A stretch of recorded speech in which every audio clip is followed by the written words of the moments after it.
on the calendar in the matter of O'Neill versus Valley. You're quite welcome. Parties have been sworn in. Judge, you may be seated.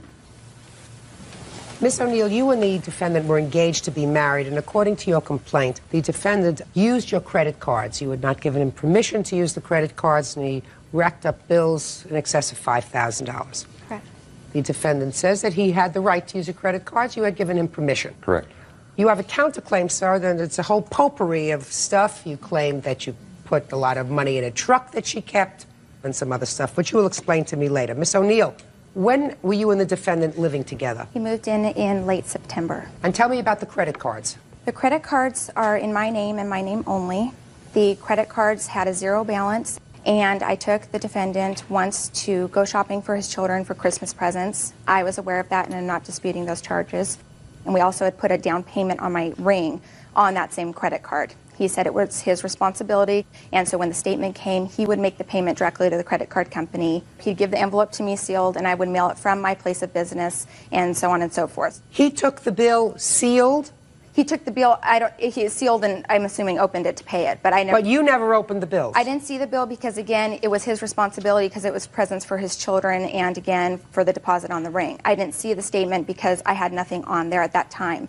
And, Your Honor, I really do feel like this matter was something that was brought forth premeditated. I think that he... Okay, so let's get to the story and then we'll discuss whether it was premeditated or not. Okay. I had the credit cards put safely in my bedroom because I was not going to be... Well, so far you had one credit card that he used. What about the... You said right. Now you had There's another a second card that had gotten mailed to me that I did not use anything for. We took one trip to Tahoe that we did use. And again, I'm not disputing those charges. We charged about $150 that weekend. So what had happened was I placed the Visa in the headboard of the bed, and then when the MasterCard came, I also put it with that as well. When did you discover that there were excessive balances on the credit card? On March 27th, I received a notice that there was a certified letter at the post office waiting for Jason that was for a storage unit that I had had my bed in that had all of his other belongings in it.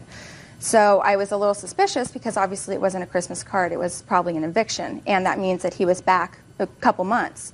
So I confronted him that evening, and I asked him, how are we doing on the bills in general, my ring, the storage, you know, little things like that. He said, oh, honey, you know, we're caught up, we're fine, and he also got offended that I would even ask him something like that. So he was at that point lying to my face. So that morning when he left for work on the 28th, I went through a side of his bed that there were drawers that he kept a number of receipts and tax return information. When I found the credit card statement, I noticed that I also found forged receipts that have my name forged in his handwriting, and also a lot of the receipts in his possession matched my credit card statements with an outrageous balance. So what was the balance? The balance on the credit card was almost $6,000. That was the Visa, and the MasterCard was about $1,500. You have those statements? Yes. I'd like to see them, please. Did you want to see the forgeries too? Yeah. Okay. These are the receipts, and then these are some information along with my copies of my time card as to... No, just give me the receipts, please, and the balance that you found on each of the cards.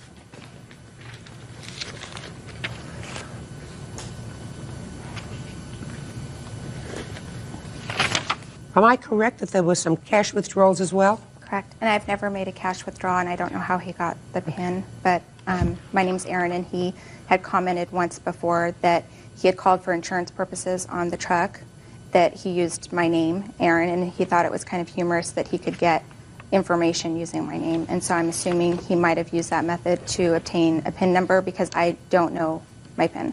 I've never used cash advance. Did you ever get a PIN number yourself? I never received one myself. I don't know if one was ever mailed or, because I don't use that. And Your Honor, on a lot of the forgeries too, he's misspelled my name, so.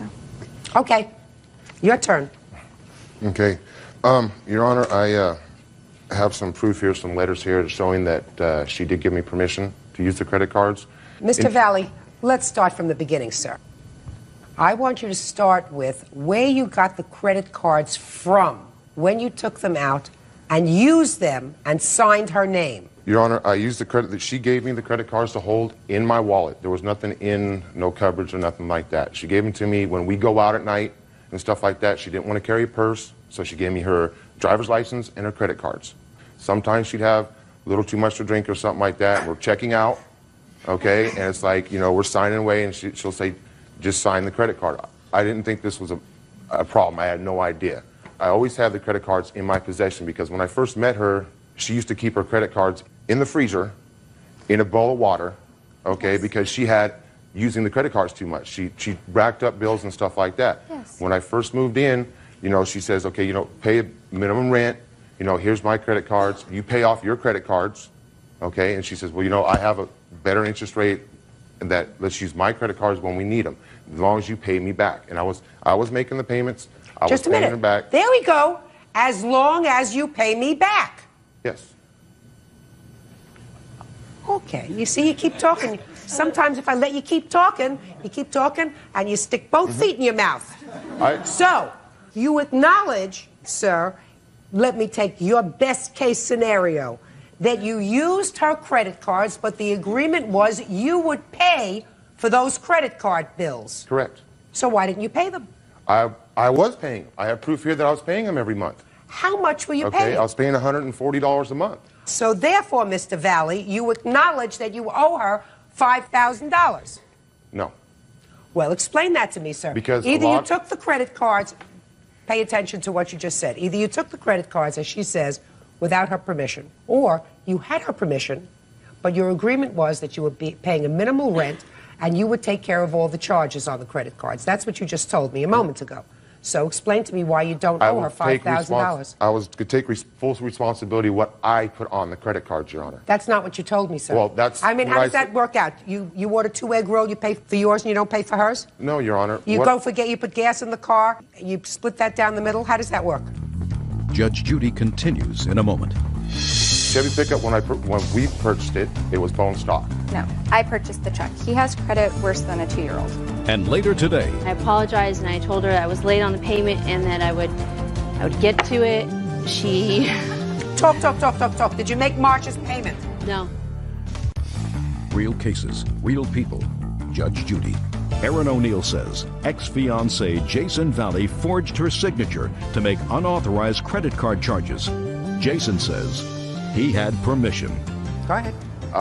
If you look on the credit card statements, it shows her charges, then my charges. Her charges, then my charges. I'm talking about your charges, which are in excess of $5,000, sir.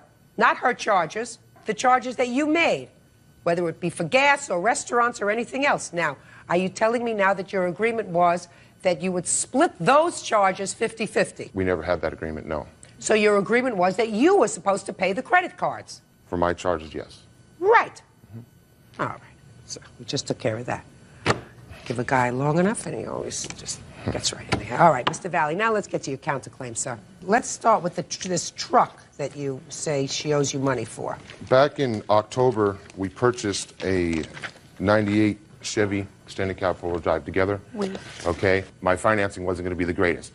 She said, let's put it in my name, we'll get a cheaper finance rate. The Chevy pickup, when we purchased it, it was bone stock. It was no add-ons, no nothing. I purchased lift kit, all kinds of accessories, and when we broke up, she came to my shop saying, I want the truck. I said, that's not a problem. I will take my stuff off, I will put your tires back on, do whatever has to be done. No, I want it now. I said, well, I'd like to have my property. And she says, no, take me to court. Yes. Okay. We purchased the truck? No. I purchased the truck. He has credit worse than a 2-year-old.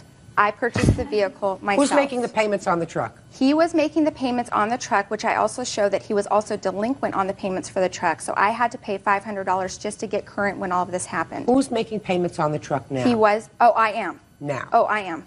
Okay, is the truck in your name? Yes. Always has been. Did you ever make an arrangement with him that he would be reimbursed for any additions or any modifications that he put on the truck? No. All right. Now let's leave the truck for a minute. Did you enter some sort of a contest with him? Yes. All right. And that's the last part of your counterclaim, sir, that she owes you for half the prizes that were awarded to you as a couple from this dream wedding contest, which turned out to be not a dream wedding. Nightmare. So tell me about that. We won gift certificates to different places like jewelry stores, and it was like $3,000 in gift certificates. Okay. You want to respond? Yes, Your Honor. The total for the gift certificates retail face value was $3,305. None of the gift certificates have been used. I have sold about half of them in retail value, and I have had $1,200 from those gift certificates, and I'm also showing that. Show it to him, as a matter of fact, first, before you give it to me. And I also have the original entry showing that it's all in my handwriting and my effort that was placed forth, and again, my effort to sell. But you won as a couple.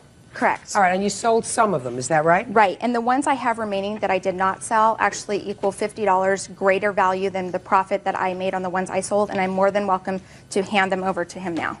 Okay. Mr. Valley, you want the other half of the gift certificates? That's fine, Your Honor. Give them to him. Perfect. There's the photographer, $955, the caterer for $250, and then 2 vacations. One has a retail value of $475, and the other's unmarked, but it, I'm assuming is around Whatever. That's what he wants. He wants to sell it or he wants to use it. All right. Now, I think that we have resolved this matter. Mr. Valley, you owe $5,000 for the charges that you put on her credit cards that, according to you, you were supposed to pay for. According to her, you stole. I take your word for the fact that you had a permission, but you agreed to pay for them. So you owe $5,000. The vacation packages and the photographer, you have half the value of the gift certificates.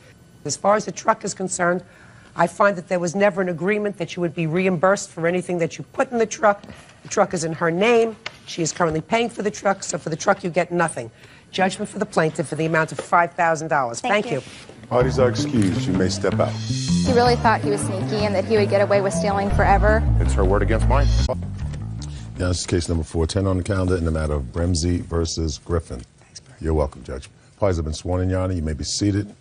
Young people, have seats. All right, let's talk very briefly. You two moms don't know anything about what happened at school on the day of this incident when your daughter's nose was broken. But it is your claim that the defendant's son assaulted your daughter, broke her nose, and you want to be compensated for the unreimbursed medical bills that you sustained. That's correct. Mrs. Griffin says that her son was merely defending himself, that your daughter started the fight, and she is not responsible.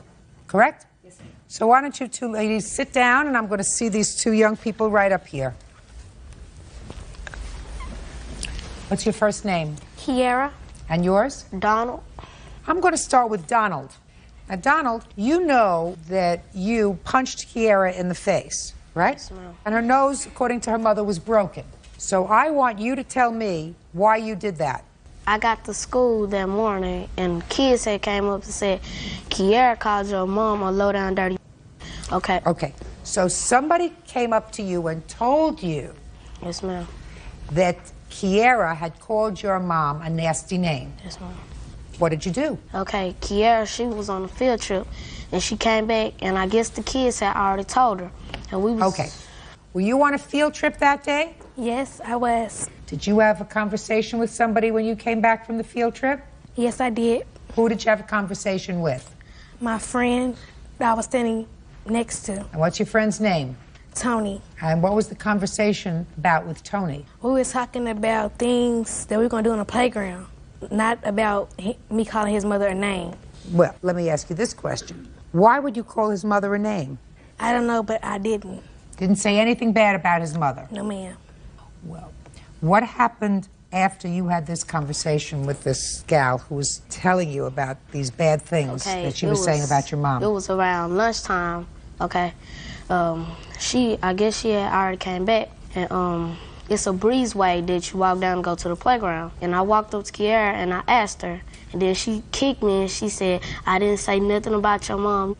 And then I punched her in the face. So what you're saying is she kicked you first? Yes, ma'am. Where did she kick you? In the growing area. She tried to. She what? She tried to kick me in my growing area. But she didn't kick you?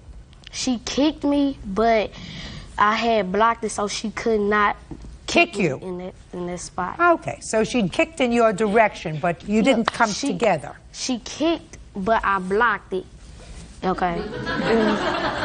Okay, and so then I punched her, and she had a jump rope.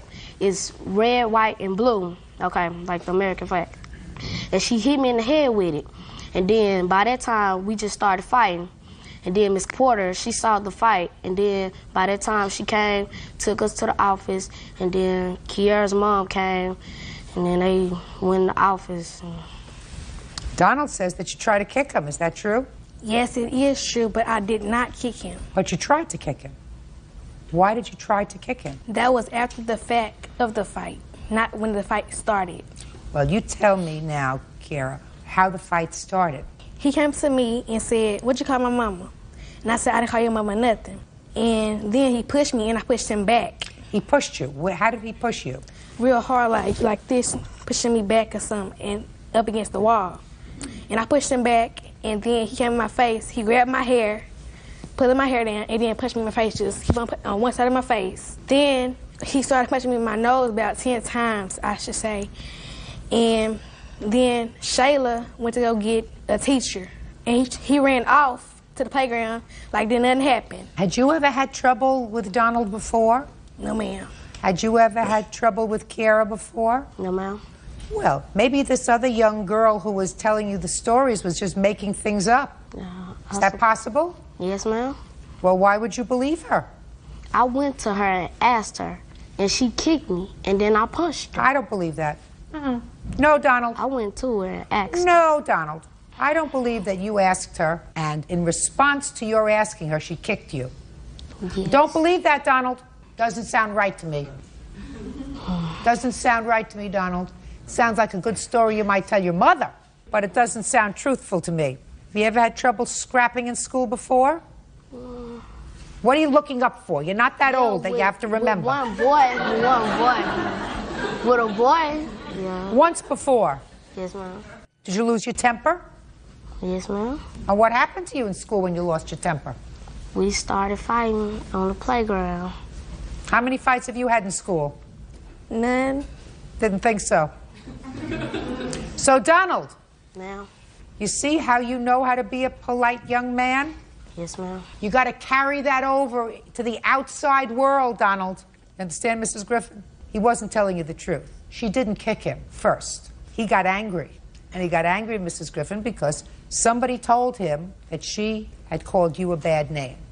May I? Sure. Go ahead.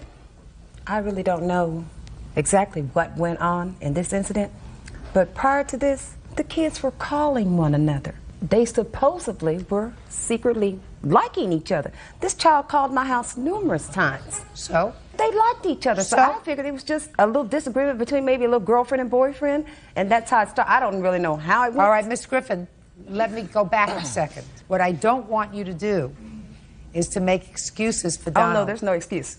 Okay. None. Judge Judy continues in a moment. You know how many hours your mother has to work for $175? 12. A little bit more than that. She has to work a long time to get that money, Donald. So you not only owe her an apology, you also owe your mother an apology. You start with her. And later today, Your son is an alcoholic. He's not providing for his family. She has a baby and 2 other children, and you're suing her for a deep freeze? Where is your brain?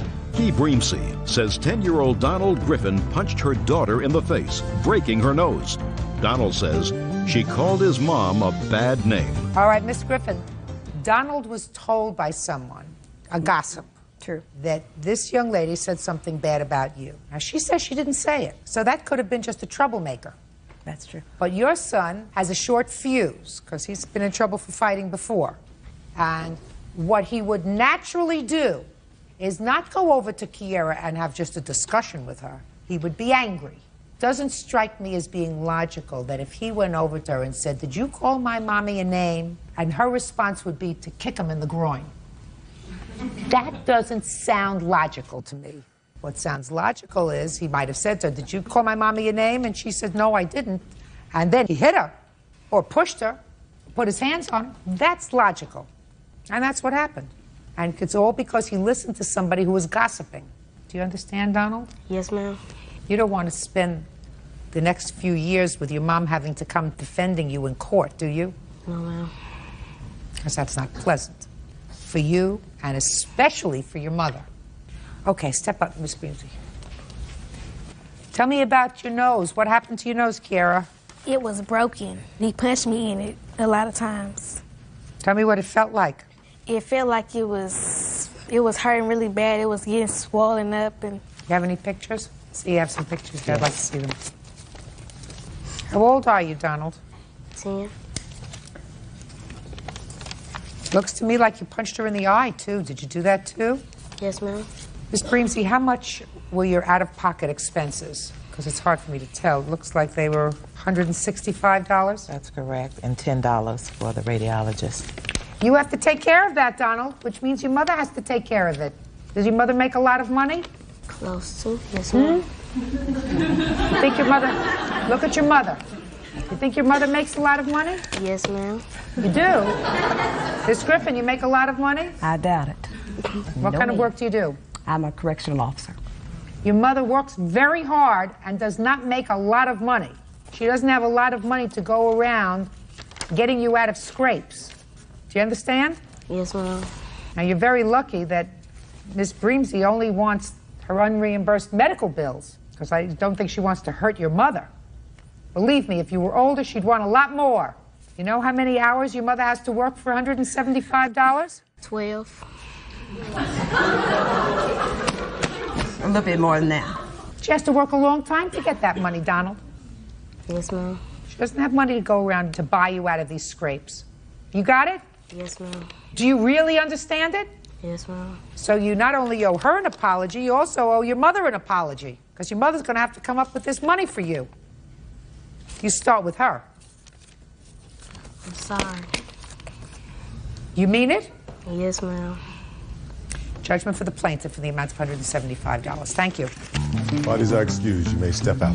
I hope Don has learned something from this. She told him she didn't like him at all. Never pay attention to other students. No, we're not friends, and he did like me. If they hit you, you hit them back, but you're not supposed to hit them, though. And now the next case. All parties in the matter of Kaleem versus Bradford. Step forward, please. 23-year-old bartender Nita Kaleem is suing her former friend, 27-year-old furniture refinisher Terrence Bradford, for assaulting her during a night of drinking. Miss Kaleem, how do you know the defendant? Terrence Bradford was a friend of mine. What does that mean, a friend of yours? Was he a boyfriend? A friend of mine, just an associate. We lived a block away from each other. If I wasn't working and he wasn't working, we'll call each other, go out. It's your complaint that he assaulted you for no reason one evening when you were both drinking. Right. Mr. Bradford says that you were drunk and you went nuts and he was merely defending himself. So I want you to tell me when this happened, what kind of an assault it was, what your injuries were, and then I have a few other serious questions to ask you. Okay. When was it? It was on September 11th of 2002. Where were you and what were you doing? I was in Terrence Bradford's home. We were... Who else lives in his home? His mother, and I think his stepfather, his father. Were they home? His mother was home, yes. Go ahead. What time of the day? Around 11, 12 o'clock at night. Come on, let me hear what happened. Okay, what happened was... Terrence called me earlier that night. He was like, "What you doing?" I said, "Nothing, I'm not doing anything." "Well, let's go get some beer that he drinks." Now, this is like some strong beer, and I don't really drink like that. Every time I get with Terrence, I drink with him. And we were drunk that night. We were both drinking. And in his mother's house? In his mother's house, yes. And what happened was... I couldn't breathe. I was having difficulty breathing. All I remember was... You were having difficulty breathing from what? From, I don't know, I just couldn't breathe. I was on the bed. I remember him calling his mother, asking his mother, what's the matter with her? She's not breathing right. She's acting funny. I remember his mother saying that, you know, just get a cold rag or whatever. She's just been drinking a little bit. She'll be all right. Next thing I know, I'm standing in the kitchen with his mother. Then she has a towel to my head. I don't remember getting hit. I got hit 3 times, actually. You just told me you don't remember getting hit. No, I don't remember getting hit. But the way that I got hit, I have pictures if you want to see. I sustained a black eye, my nose was busted, and I have a scar on my head from where I got hit, where actually, if he did hit me, he had to have hit me at least a minimum of 3 times. Maybe you fell off the bed. No, I did not fall off the bed. How do you know? I did not fall off the bed. Just a minute, Ms. Kaleem. What you're telling me is that you were so drunk that you had no idea how you got bruised on your face. Is that what you're telling me? I did not say that I was so drunk. We were drinking that night. Just a second. No, just a second. If somebody hits you 3 times, severely enough to cause injuries, which you're going to show me in a second, right, and you don't remember how that happened, but you're surmising that from the photographs it came as a result of being hit 3 times, what you're telling me is that you don't remember being hit. Is that right? And if you don't remember being hit, you don't remember being hit because you were too drunk. You report him to the police? No, I didn't. Just a second. Is there any reason why somebody who has, can I have those pictures? Somebody who has this kind of injury that you claim was as a result of getting beaten by him doesn't report this to the police? His cousin called me 2 days later. Terrence is sorry, please don't press charges on Terrence. I'm not interested in that, and I'm not even hearing that. Okay. It's hearsay, it's meaningless, Okay. I don't believe it. Okay. You have that witness here today? That person who told you that he was that's sorry his he hit cousin. you? I don't talk to anybody. Listen to me. Do you have that person here today, Miss Colleen? No, I don't. Good, then I'm not interested in what they have to say. Well, this certainly, Bird, do you think, and I want you to just take a look at this, you think that this mark could have happened if you fell off a bed? It's possible. Yeah, sure, anything's possible. All right, Mr. Bradford, tell me what happened. When she came around my house, she was already a little drunk. So I said, let's go to the store get some more beer. That was a smart thing to do. That was initially a smart thing to do, sir. So she was already a little drunk, and you said, let's go get some more. Is that right? Shh, Yes, ma'am. please. How old are you? 27. The future of America. So she's already drunk. You said, let's go get some more beer, and I assume that you went in her car. Is that right? Yes, ma'am. That's what you tell me in your answer. You got in her car. She was already drunk. Yeah. And you drove to get some more beer. Mm-hmm. Who drove? I did. Who drove? Did I drink? Oh, I forgot. Did you? I don't know. I See, did he's drive. lying. He's lying. Miss Colleen. What I'm lying Miss about? Colleen. Lying I don't want to about hear you. everything. I'm enjoying this, Lying. please. Go ahead. After we got the beer, we went out Huntersville, on my old You neighborhood. went what? So after we got the beer, we went out Huntersville. It's a neighborhood. I used to stay out there. What did you do? Just stay in the car and drink, or you went to friends? Yeah, went to a friend's house. Went to his house. Okay, so you went to his house and you were drinking. Go ahead. Mm-hmm. We out there. We still drinking out there. After we get finished drinking the 40s, we started drinking some liquor. Then Nita started wilding. She started what? Wilding. What is that? Acting crazy. I'm crazy. Right. That I understand. So I was telling her to calm down because the security guards out there. Oh, they calm down, Nita. They're gonna arrest you. So I threw her in the car, then went back to my house. I told my mom that she was in there breathing heavy. And then we went outside on the porch because I said she needed some air. And then she just snapped. Then I told her, I said, look, just get your stuff and go home. So you're going to put her in her car, being as drunk as she was, and send her home? Oh, she started snapping on me for nothing. I don't know why. Can I say something? No.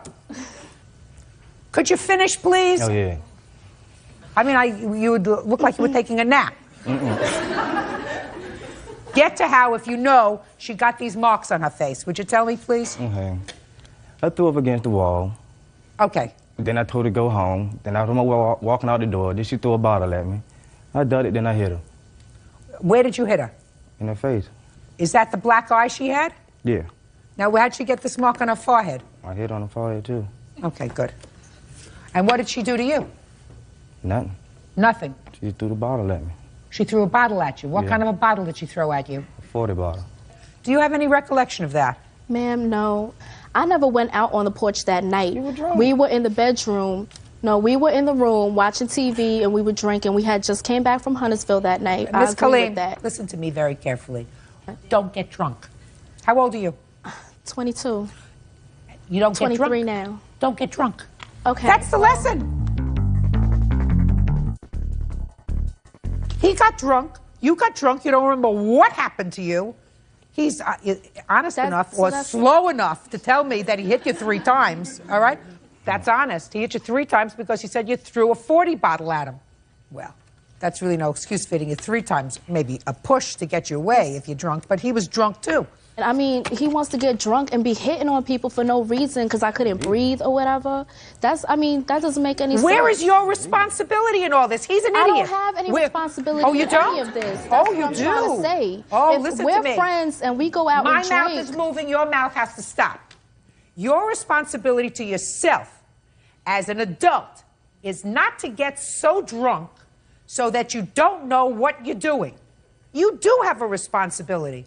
Because if he did, in fact, assault you when you had no responsibility, then you would have called the police and made a complaint and he would have been arrested for assault because that's what he did. And the reason that you couldn't do that, even if you had wanted to do that, is because you were so drunk that you have no self-induced. He didn't order you to drink. He didn't compel you to drink. He didn't get you down on the floor and use a funnel and funnel it into your mouth. You went to his house on purpose for the express purpose of drinking. And I believe everything he says, that you did arrive at his house already having consumed alcohol. Okay, can I say one thing? No. He called 2 days later. What part of no didn't you understand? How's he going to apologize? What part of no didn't you understand? Because he's stupid and called you to apologize. He agreed that he was going to pay for my medical bills. Good, he should pay for your medical bill. For my one day. Good. Just a second. He should pay for your medical bill. Did you agree to pay for a medical bill? Yes, ma'am. I told you. Yes, you did. Good. And what was your medical bill? $159. That's what he's going to pay. Judgment for the plaintiff. He $159. agreed to pay for this outside. And now the next case. All parties in the matter of Stewart versus Cobb. Step forward, please. Store manager Sandra Stewart is suing dietary aide Lynn Cobb for damaging her rental truck when she beat it with a stick. Lynn says she caught Sandra with her boyfriend. All right, Miss Stewart, one evening you were sitting in a truck that you had rented. It was about 2 o'clock in the morning, 3 o'clock in the morning? After 3. And you were sitting in your truck with the handsome and affable Bruce, who happened to at that time have been her boyfriend. Correct. You didn't know her? No. And according to your complaint, Miss Cobb is out looking for Bruce and finds you and Bruce sitting in your rental truck. Correct. And proceeds to go ballistic on your truck. Correct. Hitting it with a stick and causing a whole bunch of damage for which you are responsible to the rental company, and they are billing you some $624. And you want Miss Cobb to pay. Correct. Miss Cobb says she didn't hit your truck, she just hit you. So tell me when this was and what you were doing sitting with the handsome and affable and I see absent Bruce. Right. It happened on August the 31st of this year at my job. I was working for the Star and Press. My position was a field rep. I come in at 1 a.m., Bruce comes in at 3 a.m. So you're like a dispatcher of newspapers? Correct. Okay, so go ahead. Bruce comes in about 3:15. 5 or 6 minutes after Bruce was in the truck with me, we hear this little noisy car. A couple seconds later, this automobile pulls up in the tunnel, because we're in the tunnel. She jumps out of the car. I don't know what she... the defendant. Right. She comes over to the truck and she says something to Bruce. Something about out all night long or something. I looks over at Bruce and I ask Bruce, who the F is this? Bruce, who is this? Well, she has this stick that is probably the length of this table right here. Nice size. It's like a tree branch. It once used to be a tree branch, but it's been shellacked and fixed up all kind of pretty, like a walking stick. She jabs this stick into the truck a couple times, babbling something. Don't know what she was saying. Through the passenger door? Through the driver's door. I'm in the driver's seat. Oh, you're in the driver's door. Right. Bruce gets out of the truck from the passenger side. He gets out of the truck. He walks around the front of the truck. Well, she said, "You the one that my husband spent the night with?" I'm like, "What are you talking about? What are you talking about?" Our bags out of the passenger seat, out through the passenger door, backwards. She says at the back of the truck, "Itch, I'm gonna do this, itch, I'm gonna do this." I'm like, "What are you talking about?" She says something about, "My man stayed all night with you last night." And I was like, "Your man ain't stayed all night with me. I have no clue what you're talking about or who the F you are." Go ahead.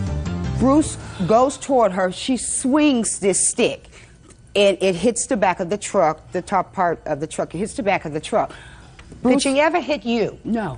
Never hit you? Did she ever hit Bruce? No, she swung at him the first time with the stick, and that's where she hit the truck. She didn't hit him. Did she eventually get back in her car? Bruce tackled her some kind of way and kind of threw her in the car to where she was on her backside. Bruce was on top of her. She puts the car in drive that she's driving. She runs over Bruce's foot.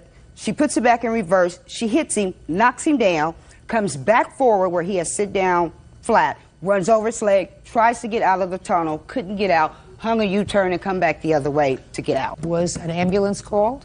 Yes, for Bruce.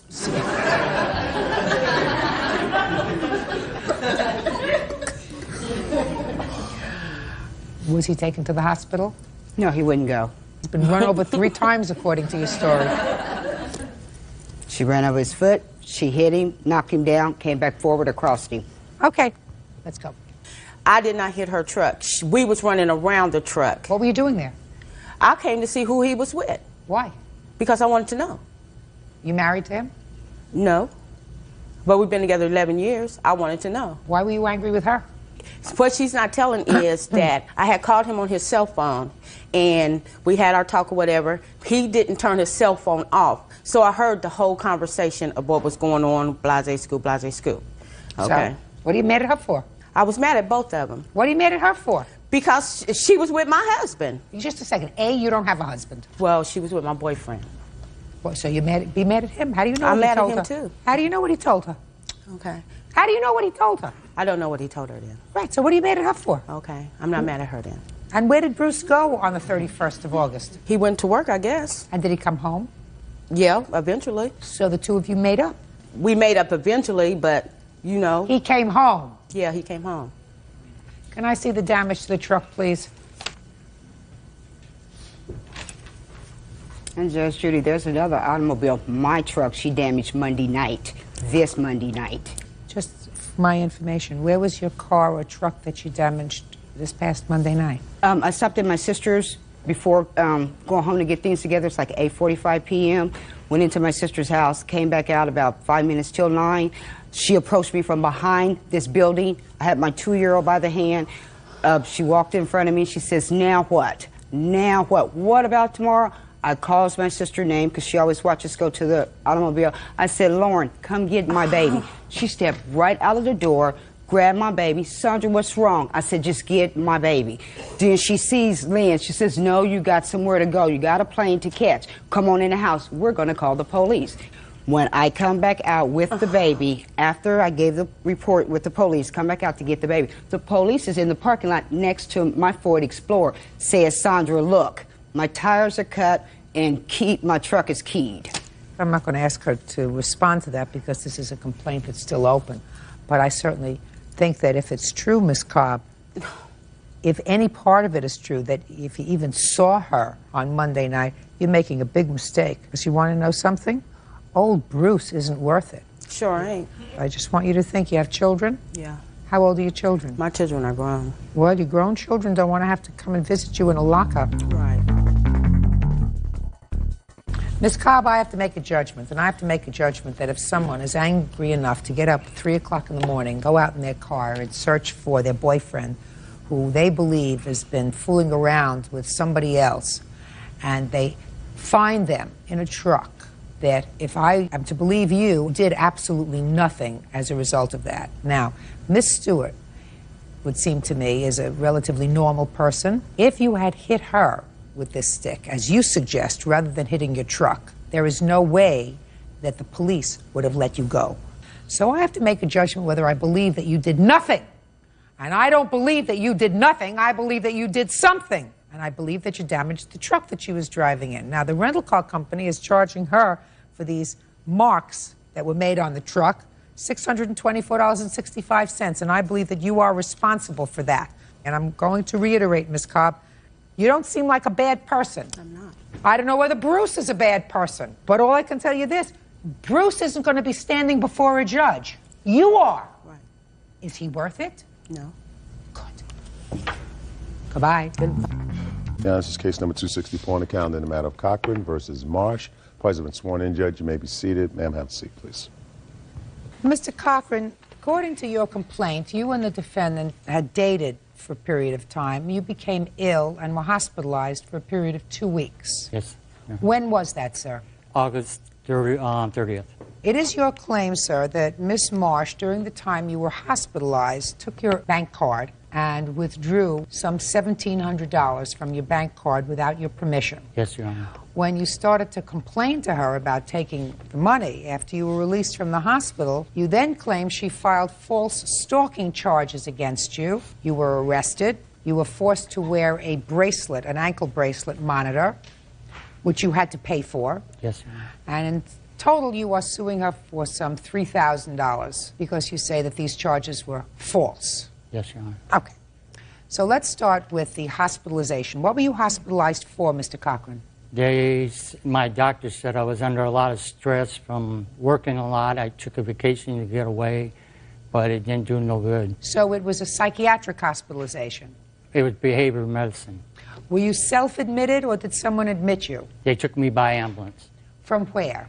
From McDonald's, where the defendant works. What happened? Did anything happen in McDonald's? I felt kind of hot and felt like I was going to faint, and they said I fainted in front of the counter. But there wasn't a scene or anything there? No. Now, how did you get custody of his bank card? When Paul was admitted to the hospital, he had bills that needed to be paid. His father brought the bills to him at the hospital. He told me to come up. He needed me to take care of his finances. Paul, myself, and the psych tech had to go to security for Paul to release the bank card, the bank number, and details as to what I was supposed to do for him. Yes, Your Honor, I did withdraw the money, which I have proof of, to pay his bills. I have the bills that I paid for Mr. Cochran. Can I see them, please? These are the withdrawals. These are most of the bills that I could gather up. That's about like $900 and some worth. And I also have the bill where he said he loaned me $300, that I deposit $300 into its account. Are you saying you paid $300 of your own bills out of his money? Yes, I did. You have a letter indicating that it was with his permission that you paid $300 worth of your bills? No, I don't have a letter. Then you can't pay $300 of your bills using his money. Okay. Ms. Marsh, because if Paul is there for a psychiatric hospitalization, okay, you don't do anything with regard to your problems. Mm-hmm. You only deal with his problems if you're being a friend. I did that, and I replaced the $300. Oh, okay. Okay, this is what I was... Okay. There's it right here. When did you replace the $300? On 9/5/01.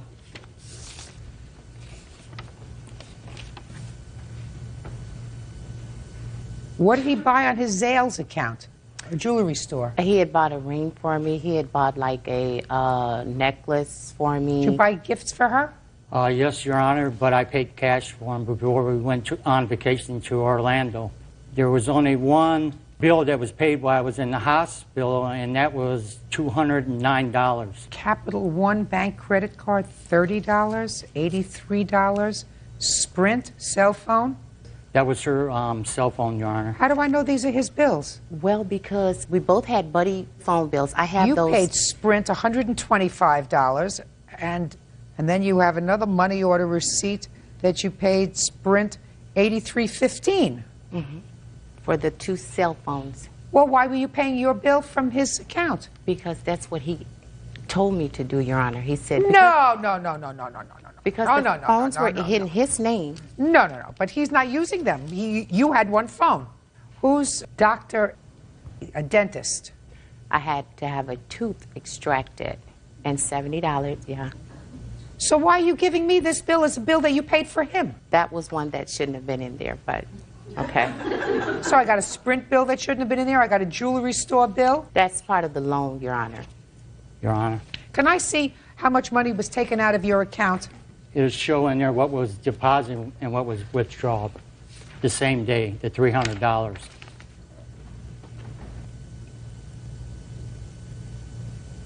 All right, now, Miss Marsh, when he got out of the hospital, what happened? Paul wanted to continue dating, and I told him, I said, Paul, too much is going on. I just don't think it's going to work out between the two of us. And that's when Mr. Cochran started stalking, and... He didn't say anything to you about the money that was taken out of his account? No, ma'am. He never said anything about the money. This issue came up after the breakup. Your Honor? Yes. The day I got home, I received a bank statement showing the withdrawals, and I called her and asked her why she withdrew the money from my account without my consent. And what did she say? And she hung up on me. Judge Judy continues in a moment. Have they advised you to be under psychiatric care? No, Your Honor. Have they advised you to be on medication? No. I'm not so sure about that, Mr. Cochran. Real cases, real people. Judge Judy. Paul Cochran Jr. says ex-girlfriend Odella Marsh stole money from his bank account while he was in the hospital. Paul says when he was released, Odella had him falsely arrested for stalking. Now I want to hear about this bracelet. Why did you have to wear a bracelet, sir? I went to the police station on the case on the bank account. Okay. I was arrested in the police department on a warrant by the LaPorte County Sheriff's Department in our town to say that I was stalking her, intimidating her, and invasion of privacy. Were you doing that? No, ma'am, I was not. How was he doing that, Ms. Marsh? Mr. Cochran was phoning my house. He was creating problems on my job to where they fired him out from off of my job. And he came up to the job one day, just radical. He had, that day he had the gun with him. And I left and I have witness, I went to the police department and I just was filing. Do you have the papers from the criminal court which ordered you to wear the monitoring bracelet? Yes, I do. And the certificate of I have disposition? everything. I have I'd like to see the papers, please. Okay, I here's got the arrest warrant and everything. here's everything contrary. Okay? His, hers. Thank you. What happened when you appeared in court on July 15th, 2002? When I appeared in court on that day, his case was dismissed because the last incident where I had to use the panic button, of which I had a device that I carried in my car every day, which was ordered by the court, and also had a panic button that I was to keep on my persons at all times. Mr. Cochran was out by the apartment building, and the machine didn't go off. That stunned me because it's supposed to pick him up. Your Honor? Yes, go ahead. On July, they said that there was several false police reports on the incident, so the prosecutor and the judge dismissed it because of false police reports. The prosecutor checked in on it, which the monitor will pick up if I come in with 500 feet. On the day that she hit the panic button, I was not in the area. Somebody else was driving my car at the time to see if there was a false police report being made. That's why the case was dismissed. There was an undercover police officer driving the car. Your Honor, I have a witness that knows how Paul reacted during this time. May I speak, ma'am? Sure. Who are you? I'm a coworker of hers. Go ahead. I was the one who called 911 when he had the seizure in the lobby. I was the one who barred him permanently from our store because he had come in to talk to her after he had gotten out of the hospital. What happened when he would come into the store? He would try to talk to Odella, and she did not want to speak to him, and she had told him that before. And I simply said, things are not going well. Please leave her alone. If you cannot behave like a gentleman, you can no longer come in here. Did he not behave like a gentleman when he came in? He was loud, and he stayed for hours, would not allow her to do her job. Yes. Your Honor, I have friends that went there, you know, older guys. I've been going to that place ever since the day it opened up, and I never, ever harassed or anything. I just... No. Listen to me, sir. Yeah. You were asked not to go back. I didn't go back after the day I left the hospital. Yes, he I did. never returned. Yes, he did. I asked him not to come back, and a week later he came back again, and Odella was there, and he wanted to talk to her, and she did not want to speak to him, and that is when I permanently barred him from the store. So he came back one other time? He came back another time after that. When was that? A week to 2 weeks after that. The first thing I did was call Odella, and I said, he does not look right. He had the same look he had the morning that he passed out and had the seizure on my floor. Please be careful. Did you ever see him with a gun? No, I did not. But I am the one who encouraged her to get the restraining order, and I am the one who had her make copies of the receipts. The copies of the receipts are... Apparently they're not doing any good, but... They're not doing any good because they're all not his bills. You're going to get the money back that was taken from your ATM because she can't establish to my satisfaction that she used that money for your benefit. Yes, Your Honor. Do you understand? Yes. You are not going to get back the money for having been forced to wear a bracelet because I believe this lady when she tells me that you were in her place of business when you were told that it's not a good idea for you to be there. And my sense is that you were frustrated. I don't know why, either because you still cared for the lady or because you were angry over the money or whatever reason, but that you didn't do the right thing, and she was afraid because you weren't exactly right. Are you on medication now? No, Your Honor. You're not? No. Are you under any psychiatric care right now? No, Your Honor. Have they advised you to be under psychiatric care? No, Your Honor. Have they advised you to be on medication? No. I'm not so sure about that, Mr. Cochran. In any event, I'm going to get back the money from your ATM card, but not for the electronic bracelet, because that was probably necessary. Judgment for the plaintiff in the amount of $1,700. That's all. Thank you. Parties are excused. You may step out. She was filing false police reports and trying to intimidate me, making me look bad and her look good. He became just a maniac. I hope people that see this realize what women can do to you. You know, they can clean you out. Hopefully this is over. Paul will move on with his life and just leave me alone. Model Amanda Van Geertree is suing the father of her child, retail clerk Robert Harris, for smashing her car window with his fist, injuring their daughter. Order. All rise.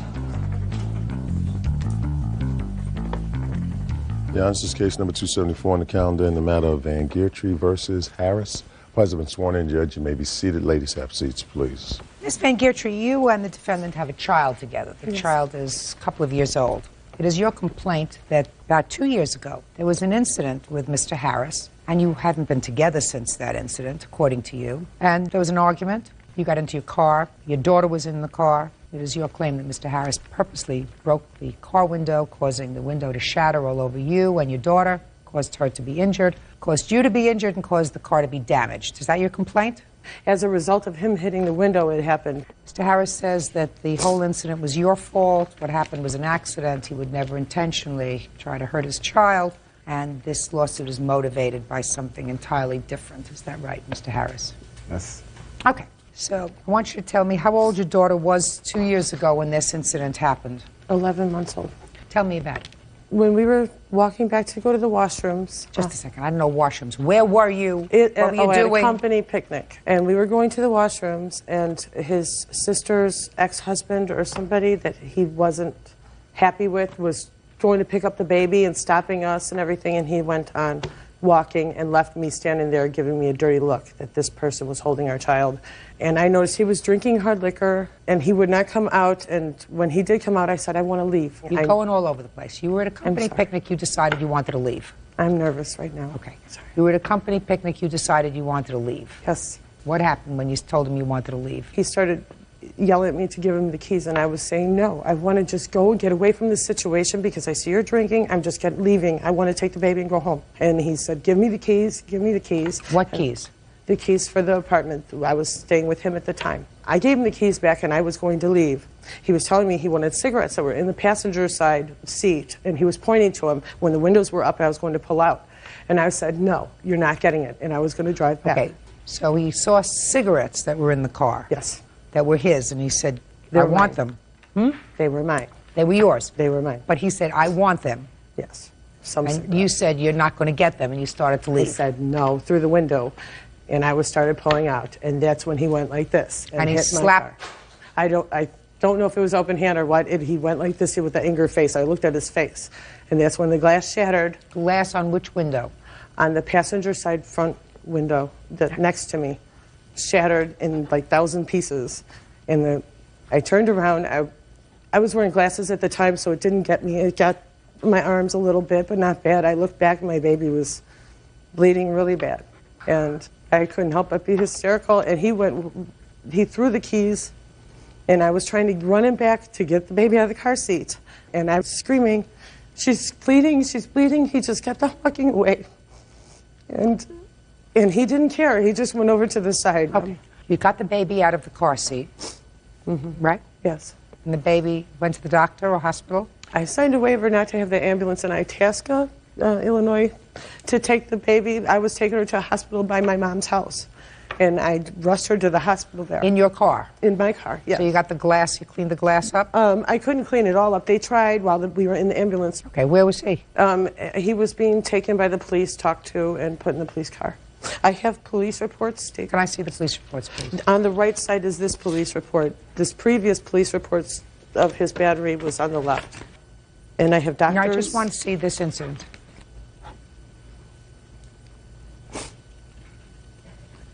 Okay, when your daughter was ultimately taken to the emergency room, she needed some stitches according to your complaint. Is that right? Yes. Can I see? That, please. But, I mean, doctor's records and bills. The bills are in the front, and the old papers, the doctor's forms at that time were in there from the stitches being put in and removed. Okay. Did you pay these bills? No, I wanted him to be responsible for them. He Did you hasn't pay paid the them. bills? No, The I answer is haven't no. paid Do them you yet. have any insurance? No, I don't. Okay, Mr. Harris. I'll hear you, sir. All right, on July 7th, my mother had a company picnic, and I was with Amanda, and we went, and I saw my sister, and we said hello to my mother and everyone as they was playing bingo. I told Amanda I had to go to the washroom, and she wanted to come with me, and I had, of course, my daughter, okay, and I met with my sister and her brother-in-law as we was going towards the washroom, and Tommy saw my little daughter, and he went to grab her, and they was talking. So I said I had to use the washroom.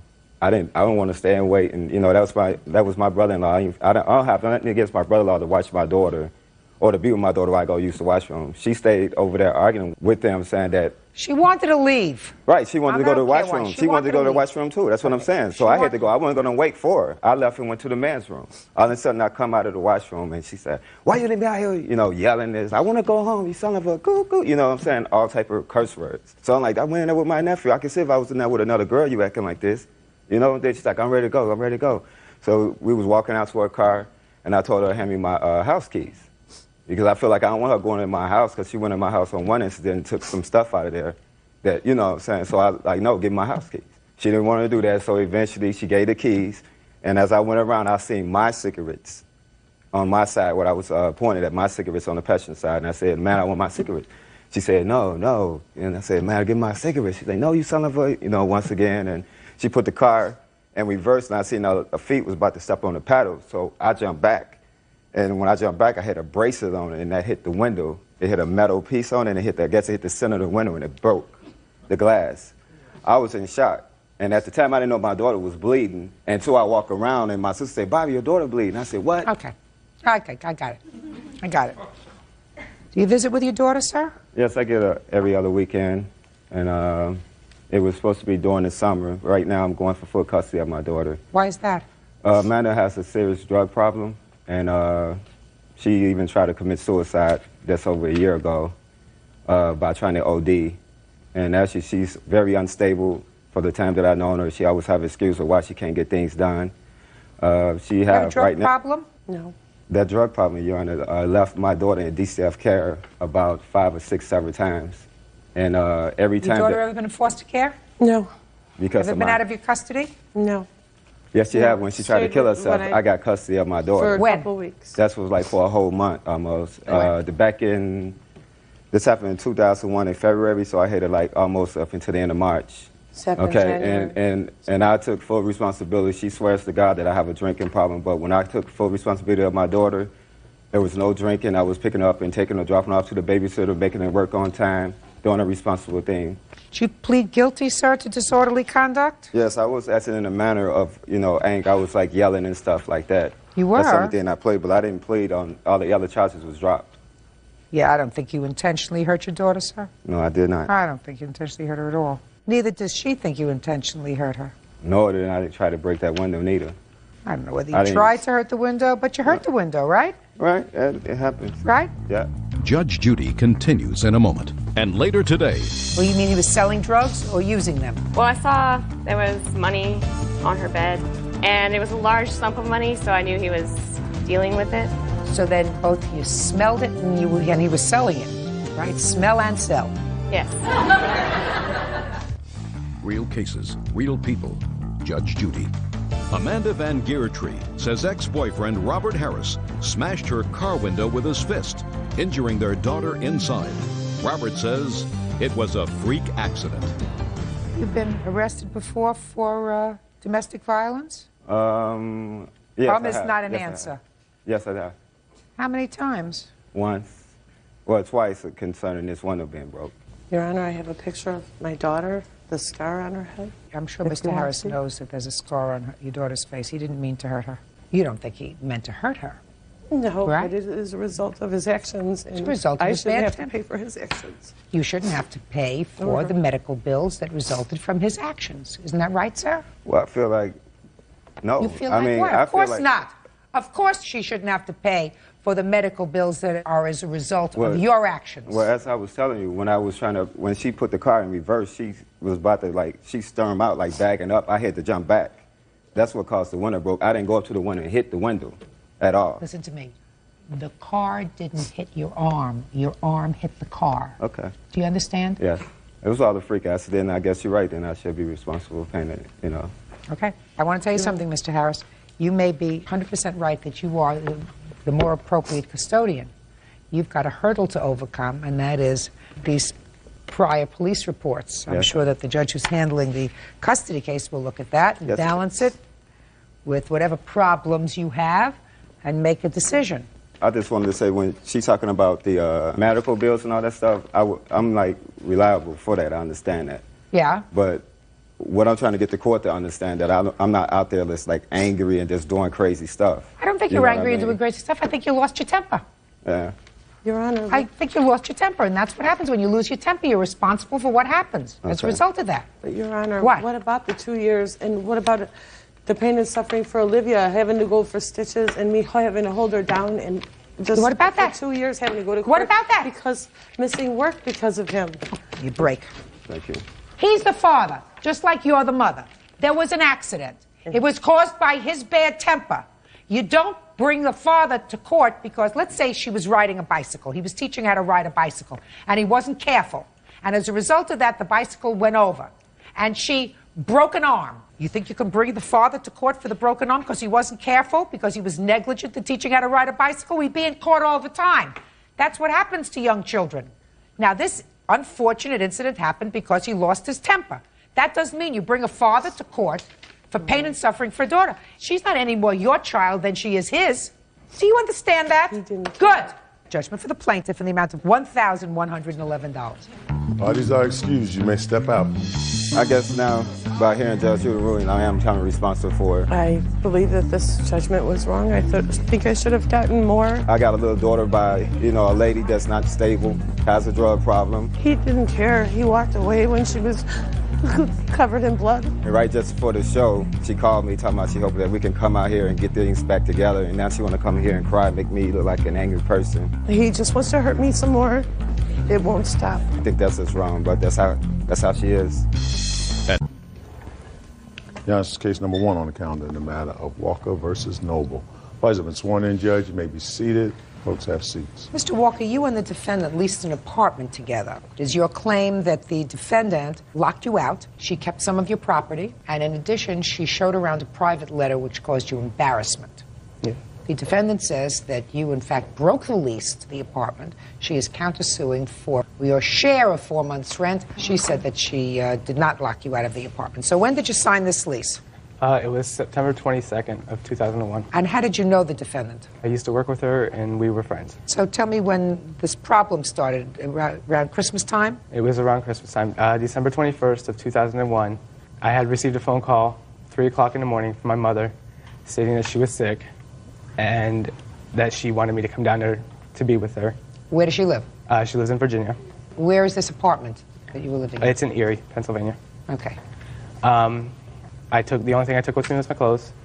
A few days later, my mom got better, so I was going to come home, and I received a phone call from Josie stating that I am no longer allowed in the house because she thought I moved out. How many days later? It had to have been like 4 or 5. In the month of December? In the month of December. No. Okay. Had you paid your share of December's rent? Yes, I was paid up until January. None of that is true at Just all. a second, I'm going to get to you in a minute. All right, how much was rent? It was $240. I paid $240 a month. Josie, give me your version of what happened. Let's see, December 20th, I spoke to him on the phone, and I asked him if he had his share of the rent money. And the whole month, I was letting him go with just giving me $40 a week, and we'll just take it up from there, and he'd make it up to me at the end of the month. And when I talked to him, he said that he spent his share on presents. And I never once said that he could never come back to the apartment. Let's just get to, you're getting ahead of yourself. You're getting ahead of yourself. Now, what happened? He said he left December 21st. What happened? He left in the night. I never heard a phone ring at 3 a.m. I would have woken up. He would have woken up. Well, who's he? He is my my ex-boyfriend. He was there at the time. Okay, I don't care whether you heard a phone or you didn't hear a phone. You woke up December 21st, and I woke up. Well, he woke up to go wake Jamie up to go to work, and he found this note that Jamie left. Can I see it, please? All right.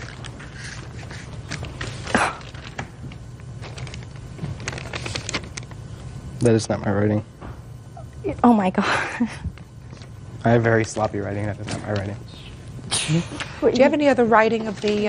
I have the plaintiffs? copy of the lease that he signed, and I don't know about that.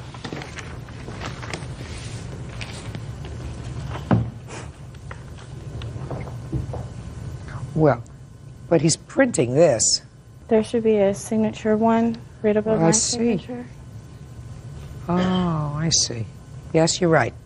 I think you wrote this. I did not write it. I think you wrote this, Mr. Walker. I'm just looking at the way you not only signed your name here, but printed it on your lease. It's exactly the same as the printing on this. Yes, it is. Okay. So you left. Yes. What items do you claim that Miss Noble kept of yours? Well, she has a computer. Well, you wrote here the computer is yours too. You can have my last paycheck. Give this to Dawn as proof. And you also wrote the computer is yours too. I did not give her the computer. Well, that's what you wrote, sir. But I didn't write that, I'm saying. Oh, I think you did. Well, she has a desk of mine, too. A bed. She has some books, CDs. And when did you try to get back into the apartment, Mr. Walker? It was right after I got back. Okay. And you're on the lease? Yes, I am. Then you should have been let back into the apartment. Did you go to the police? No, I didn't know I could. Of course you did. If you have a lease to an apartment, you're on the lease. The landlord wouldn't let me back in there either. No, you go to the police. Put your hand down. I didn't ask for you. You know that you can go to the police if you're locked out of your apartment. Come. And they had the locks changed, too. So what? The police go, they knock at the door, they say he has a lease to the apartment, he has the absolute right to be here, to be to the apartment. You were ready to go home in a couple of days. You go home. So I don't believe you, sir. He didn't go to Virginia. I have a receipt from my cousin who sent him money while he was in York, PA. I don't care where he went. I don't believe him. You want to tell me the second part of your lawsuit, sir? Second part of your lawsuit is about a letter. Yes. Miss Noble had gone through my room with all my stuff, and she had found a personal letter of mine, and she had given it to one of our co-workers, and in which in turn that co-worker had took that letter and spread it around work and customers too. Tell me about that letter. After he left that note, we waited a little while. He cleaned out the room, Jamie's room, and we found this little red binder that said, "Don't go through it." So we're going to go through it. Of course. And he found the letter, handed it to me, I read it, got a kick out of it, and the girl that I showed, he was going around saying that he slept with her, telling nasty stories about her, and it's like, she wasn't my best friend, but she was like a coworker, and it's affecting her reputation. So we invited her over, we showed her the letter, she said, "Can I keep it?" And I didn't care. And she kept it, gave it back, I don't know what I did. That's why, Mr. Walker, if you honestly wanted to get back into your apartment, and I don't know where you went, because you had valuable things in there, things that you didn't want shown around, that's why you go to the police and you get all your stuff. When, for the first time, did you decide to get back your stuff? It was right after I got back. No. Which was what month? December. In December? Mm-hmm. So what did you do? I called her and So I what said, did you do? Did you go to court in December? Did you go to court in January or February? What'd you do? No, I waited because Why? she said she was going to take me to court first. And I never got anything back, so I filed Why the should case. you? Listen to me. Because she said she was going to. Mr. Walker, you're not an unintelligent person, are you? No.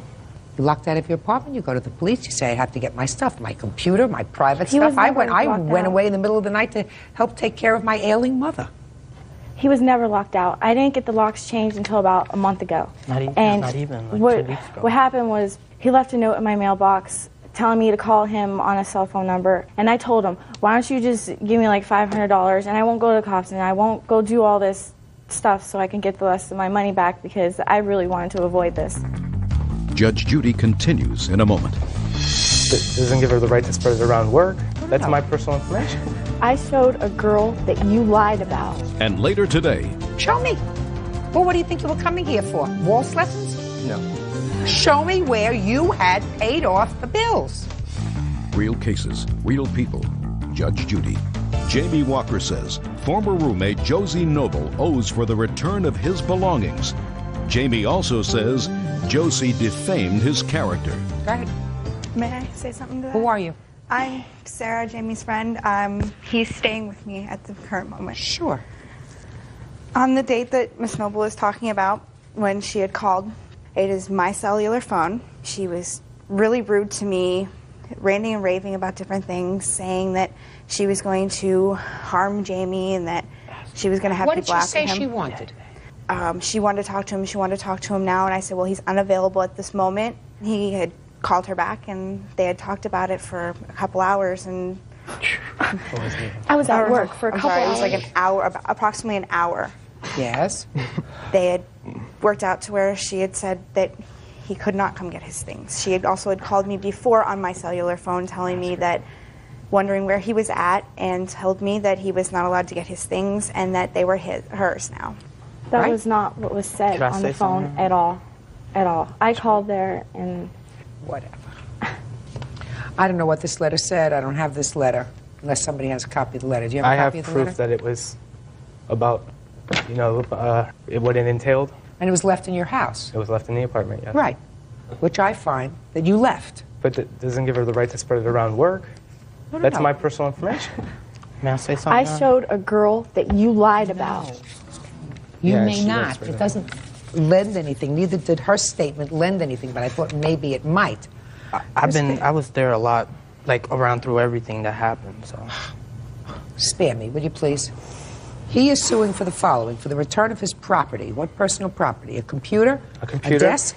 A desk. A You have bed. his desk? He doesn't have a desk. All there was a little nightstand thing. It's a stand. And a bed. And a couple books were left. Fine. Where are those things? The stand is still in the apartment, the bed is still in the apartment, and the books are still there. Great. I have my Great. videos too, and my CDs. What about his movies? There are no CDs. There's probably like 2 movies I think I still might have, but no CDs. Not in, Okay. So what I'd like you to do is get the boyfriend to help you pack up his bed, his little nightstand, his books, and his videos. Pack them up. Put them out on the front of the house 5 days from today's date. He has 3 hours, from 12 to 3. If you're not there between 12 and 3 to get your bed, your nightstand, your books, and your videos, she has the right to get rid of them. Do you understand? Yes. Now let's get to the issue of the rent. Okay. You left the premises, and I find that you had no reason to leave the premises. Even if she locked you out, you had the right to get back in there, and I don't find that she locked you out of the residence. So from the time you left in December until the time she found a roommate, you are responsible for half your rent. Can I say something on that? Yes. Her ex-boyfriend now, he was living with us from the time that he moved, or that we moved into the apartment, until the time that I left, and after that, I know he was still staying there, as I know of. When you moved in September, was he living there? Yes. So that you knew he was living there. Yes. So. But that was your arrangement in September. He didn't move in afterwards, right? Right. So stop complaining. You have to pay until she. Who was your new roommate? She just recently moved out. She was my cousin's cousin. And how many months did she live there? 4 months. When did she move in? Or 3 months. When did she move in? I don't need her name. March. So the month of January and February, is that right? He wasn't there, and then you had a roommate in March. Is that right? Because he was gone for 4 months before I got her to move in. Doesn't sound right. $480 is what you owe her. Do you understand? Yes. However, we're holding the $480 until you get your property, which is going to be on the order. Do you understand? I think she might have only been there for 2 months or... Fine. So that's still only 2 months. Do you understand? Yes. Good. I don't care whether you agree with it or not. Do you understand it? That's all. But he was... maybe I shouldn't have went to go visit my mother. He's such a liar, and so is she. Nothing but a bunch of little lies, and I'm so glad that they're out of my life. Now, this is case number 406 on the calendar in the matter of Coles versus Plunkett. Parties have been sworn in, Judge. You may be seated. Ma'am, have a seat. Miss Coles, how old are you? 19 years old. Do you work? Not at this time, I don't. What do you do? I was a student. I'm not doing anything right now. Who do you live with? My mother. How do you know them? I know Kunta Plunkett. I met him at a bar in the casino. What's his first name? Kunta. Who was that? That's me. How old are you? 25. What do you do for a living? I'm a millwright. What does that mean? It's like a machinist. You get paid a weekly salary? Yes. What's your salary? About $700. And what do you do for a living? Construction worker. You his brother? Yes. How old are you? 28 years old. How did you meet her? We met at the casino last year. Did you go out with her? Yeah. How long? About 7 months. Did you go out with her exclusively? Yeah. So you didn't see anybody else? I did not, no. Okay. Now, Ms. Coles, it's your claim that these two gentlemen scammed you out of almost $4,000. And I want you to tell me how that happened. Okay, it came about that he asked me one day. Who's he? Kunta asked me if I had a checking account. I want you to look at me when you speak. If you had a checking account. If I had a checking account. And I told him yes. And then he said he knew a way that I can get free stuff. And he told me how it was done. Well, why don't you explain to me what he said to you? He said that... I want you to look at me when you're explaining this. I am. He said that we could get free stuff by me writing my name in different signatures on checks, take them to the stores, write the checks. What do you mean he told you write your name differently on the checks? Like write your name on the checks differently. So that you can then later say that it wasn't your signature? Yes. Go to the bank after the checks went through. Just a minute. I'm sorry. Okay. What were you going to tell them at the bank? Let the bank contact me after the checks went through. And when the bank contacted me, let them know that I didn't write the checks. And he made it sound real good. You mean like it was a good way of... Like the bank would pay for everything. I wouldn't pay for anything. I was stupid. Stupid? You knew that it was wrong. You knew it was wrong. Not yes. What do you mean not yes? What does that mean, not yes? I mean, yes, I knew it was wrong, but I guess I wasn't thinking at the time, Your Honor. Well, you better start thinking. I did, right after it was too late. So you went shopping with the two of them? Yes, he asked me to buy some stuff for his brother, Arthur. His brother would pay me back. No, he didn't. Yes, ma'am, yes. No, did you write checks for Arthur stuff? Yes, ma'am. Well, if you wrote checks for Arthur stuff, it was your intention, Miss Coles, that the bank was paying. But he told me he would pay me. No, he did. Miss Coles, okay. Let me make this clear to you. Already you told me that you were a thief. Shh, please, this is not funny. Already you explained to me in detail why you were a thief. I don't want you to be a liar, too. I'm not. Because listen to me carefully. What you just told me, Miss Coles, was that you went along with a scheme to defraud the bank by writing your signature in different ways so that later you could disclaim that you ever wrote those checks, so that the bank would think that somebody got a hold of your checks yes, ma'am. And forged your signature so that he wasn't going to pay you back for the stuff because you weren't going to pay for the stuff to begin with. The bank was going to pay for it. But, Your Honor, they told me he would pay me. He said he would give me something. And after it was done that weekend, I realized that what I did was wrong. And I went to the bank. I called an attorney. I told her everything that happened. And she advised me to go to my bank and talk to my bank manager. That's exactly what I did.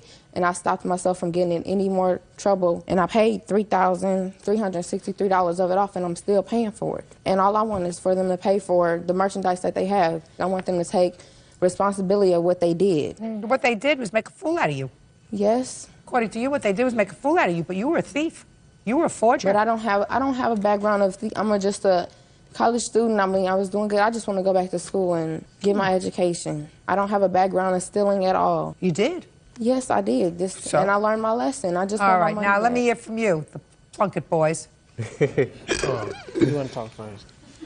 Who you want to talk to first? Whoever feels like talking to me. Okay. Well, first of all, her case is crazy. Well, she's crazy. But that weekend, she had told me she had cheated on me, and then I was like, well, I don't know about if I want to be with you or not. So I think that Friday we ended up going shopping. She didn't say nothing about. I don't want to hear from you now. And prior to that, I was. Take a look at my eyes when we're speaking. Put your papers down. I'm sorry. Did you ever have a discussion with her, Mr. Plunkett, with regard to using various signatures on checks in order to defraud a bank? No. You think she made that up all by herself? She must have. She's crazy. No. Well, you were with her for 7 months, sir. When did you decide she was crazy? Well, she looked up my criminal record. She was. Was there a lot to look up, Mr. Plunkett? I mean. Please. It doesn't matter. I mean, No, it does. It matters. That's my stuff. Mr. I mean, Plunkett, pay careful attention to my questions. yeah, You had been arrested previously in what year? 92. For what? Drug selling. Was that the first time, Mr. Plunkett, that you were arrested? Yeah. Shh, quiet.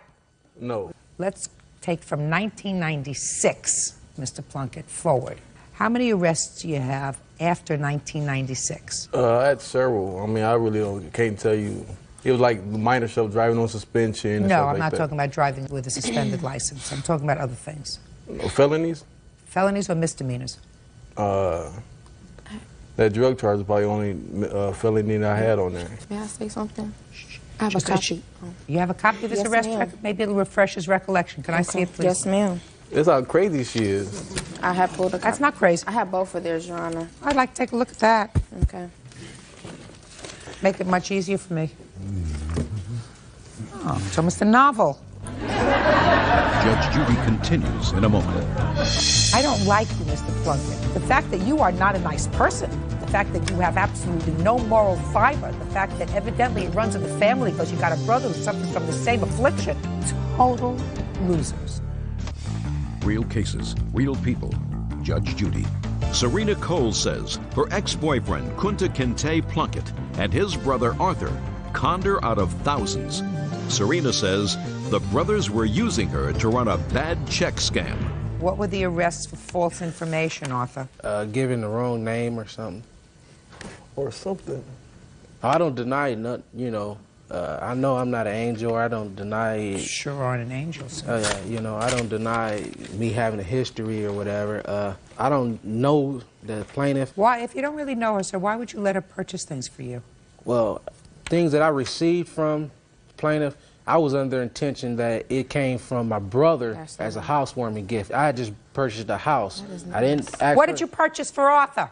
It's right here, ma'am. Let me see what you purchased for Arthur. It's both of theirs. I want to see what you purchased for Arthur. For me, she purchased a table and a mattress set from the Salvation Army. You just said to me 2 moments ago she didn't purchase anything from me. Anything that I got from my brother. Yeah. Now you say to me she purchased mattresses and a table for you. Were you with her when she purchased it? Yeah, we were together. Yes. My mother was with me also, and I didn't ask whether your mother was there. I said, were you there with her when she purchased it? yes. So then you knew it didn't come from your brother. No, I was under the intention that it did come from my brother. I don't know what you mean you were under the intention. I have no idea what that means. Does that mean you were under the impression? I was under the impression. That's Right. better. Exactly. When I just purchased the house, I didn't have a bed. And me and my brother had discussed I was needing a bed. He said, well, okay, I know where you can get a cheap bed. It may be used, but it's something for you to sleep on. Yeah. And so I'm the only one that had a truck, and she needed a ride. He was there with me also. And so he picked out the bed. It was just a used Salvation Army bed. Who paid for it? Serena. Look him. Yeah. Serena. Why would she do that for you? Because she was my brother's woman. Ex-woman. So before you were mistaken, Arthur, when you said that anything that you got came from your brother, you actually were with her when she bought you a bed and a table. Yes. Yeah, Is that right? Yeah, we were all together. No, we were not. Can't you just say yes? Yes. So you were together and she purchased it. Now you're telling me she purchased it for you because she's your brother's woman. Yes. So you know that she's your brother's woman. Yes. You know her well? Yeah, I seen her at my brother's house. And Have you ever been to her house? yeah, I've been to her house. So you know a little bit about her. Fairly. What does she do for a living? She was a student, and She was a student. yeah, and Right. she was a student. Yeah, and some odd jobs or telemarketing, whatever she done. And she lived at home, is that right? Yes. You're in construction. Where do you think she got the money to buy you a mattress? According from what I heard, they were going to buy a truck, and it was his money included with hers. For what you heard from whom? From my brother. I just heard them talking about it. So I'm under the assumption that their money were together. So why wouldn't your brother write a check out of his checking account? Probably because the truck didn't go through. I guess he was getting his money out of it. You think that your brother, who's got an arrest record as long as Bird's arm, is going to take the money that he earns as being a machinist and give it to this 19-year-old to put in her bank account so that she could write checks? Is that what you think? Yes. He's going to take his money and give it to her? Because he's just a good guy. I thought they were purchasing a vehicle together. So you think that your brother took the money that he was earning and gave it to her and said, honey, I want you to put this money in your checking account that's only in your name. Look at him. He can't even, he said, me, I'm not that stupid. Huh? But you think he's that stupid. Well, What I want to know is, you think your brother is that stupid? Because he doesn't think he's that stupid. Right. I don't go to the store and say, hey, let me see your checks, or let me see whose name is on it. That's not what I'm asking you, sir. Yeah. You're not following what I'm asking you, Arthur. Yeah, I never knew whose name I'm was on it. asking you whether you think your brother is that stupid that he would take his money and give it to her and say, you put it in the bank in an account in your name. No, I don't think he would give you something for just her name. That's what I want. So he wouldn't be that stupid. Right, he wouldn't. Okay. So if he's not that stupid, then he would have a joint checking account with her, right? Something joint. So that when you went to the mattress place, he would have written a check. Possible. But he didn't. Not that store. Not that store. Where did he write a check But for you? see, sir? the salvation- Arthur, in what store did your brother write the check? He has a checking card, a check card. Debit card. Debit cards. In what store did he use his debit card for you? For himself, I've seen him use it on gas. I've seen him use it on. She's talking about just. Well, this incident, he doesn't have a habit of just going out buying things for me. It's just that Arthur, that case. Arthur, your primary language is English, is it not? Yes. I am going to ask you the question again, because sometimes it takes you a couple of minutes to get it. On the day when you went shopping with the plaintiff and your brother to get stuff for your house, in what store did your brother use his debit card for you? For me, none. That's an answer, Arthur. You see how easy that is? Yeah. Now, you would like me to believe, sir, that these were gifts that she purchased for you because you found out, according to you, that she had cheated on you. God forbid, because you've never cheated on her, right? And she wanted to make that up to you by going out and spending thousands of dollars in this scheme that she concocted all by herself, because she's that smart, right? Evidently. Where's all this stuff? The stuff she purchased after finding this out, the total of mine came to about $200. I don't know where $1,500. Shh. Okay, so it came to $200. So what'd you do? I still got the bed and the table. Did you give her back the money? No, I didn't. It was a gift. I wasn't supposed to. Well, then you found out that she had this elaborate scheme. Let's say it was her scheme. And she went to the bank immediately and she said, listen, I don't want to get into any more trouble. Yeah. So why didn't you just give back the stuff? Well, I talked to her lawyer, and first it was like $1,200. Then it's just been going up, you know. So from there, I seen myself getting deeper and deeper, and I called my lawyers. And they told me, if she doesn't have contract, if she doesn't have it on paper, deal with that. And what'd you do with all the stuff she got for you? Well, I got it. She brought me this shirt. She brought me these shoes. I mean, she brought my kids some stuff. I mean, she gave it to me as a gift. I mean, what am I supposed to do with it? I ain't giving it back. When was the last time you were arrested?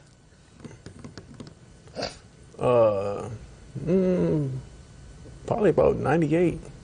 Maybe longer than that. No, you're right, 98. You're more recent than that. Yes. Never been involved with no check cashing, schemes. No, crack, cocaine, robbery, firearms, knuckles, brass knuckles, possession by a convicted felon, filing false information, controlled substance. All before the age I was 18? No. You were arrested in 2002 on the charge of assault. Yeah. And how old? You told me you were 28, is that right? Yes. That's domestic violence. I mean, that doesn't count. Yeah, of course. Miss Coles? Yes. I've had a rather enjoyable time with these two. I will tell you that. They are two total losers. I know that. I understand that. Total losers. Yeah, right. Will always be. Yes. And there isn't much of a question in my mind that I believe that this whole scheme was probably Sir Lancelot's idea. Yes, it was, Your Honor. Miss Coles? they're not going to pay a penny. You did it. But they have the merchandise, Your Honor. I just want them to pay for the merchandise that they have. I learned my lesson. Good. I'm paying for. Good. I'm glad you learned your lesson. And I just want them to pay for what they have, Your Honor. I don't want them. But for you, they wouldn't have anything, madam. Thank you. But I have a letter from my lawyer stating that they said they would reimburse me, Your Honor. Let me take a look at the letter. Let me see what the letter says. Is my signature on that letter? What? Is my signature going to be on that letter? I don't think it is. Close your mouth. I don't like you, Mr. Plunkett. Why, The fact that I'm teaching her a lesson, you're a loser. Your brother's a loser. Thank you. That doesn't necessarily mean she has to be a loser forever. She's 19 years old. But for the fact that she embarked on a scheme to defraud the bank by herself, she wouldn't be in this pickle. She didn't have to listen to you. Somebody says to you, jump off the Brooklyn Bridge, let's see how it feels. They do it, then they're stupid. You're not responsible, she's responsible. The fact that you are not a nice person, the fact that you have absolutely no moral fiber, the fact that evidently it runs in the family because you got a brother who suffers from the same affliction, that's not something the law can deal with. Where's the letter? I left it in my case. Well, I'm sorry. It really doesn't make any difference. Oh, my goodness. It's a very tough lesson, Miss Coles.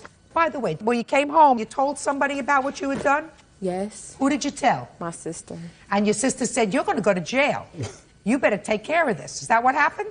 Yes, ma'am. Yeah, right. And I did take care of it. I was working 4 jobs to get out of this. And I just want them to pay for some of it. I mean, that would be the right moral thing for them to do, to pay for some of it. That would be the right moral thing for them to do. They are amoral people. I just want them to They are without morals, Miss Cole. And you should have known that because you're not a stupid girl. Somebody tells you to fake your signature so that the bank is going to pay out money, and then you're not going to have to pay because you're going to fill out an affidavit that says that's not my signature, when in fact it was your signature. My 10-year-old grandson would know that that's fraud. What do you want from the courts? You cannot come into a civil court and say, I want what's right to happen, because in order to do that, you have to come in with what they call in the law clean hands. You have to come in and say, I did nothing wrong. They did something wrong. I have clean hands. They have dirty hands. Somebody who doesn't come into court with clean hands cannot ask the court for help. Do you understand that? If you don't understand, I've just explained it to you. Goodbye. Parties. This is case number 318 on the calendar in the matter of Purdue versus Higgins. Parties have been sworn in, Judge. You may be seated. Folks, have seats, please. Mr. Purdue. Good morning. Good morning.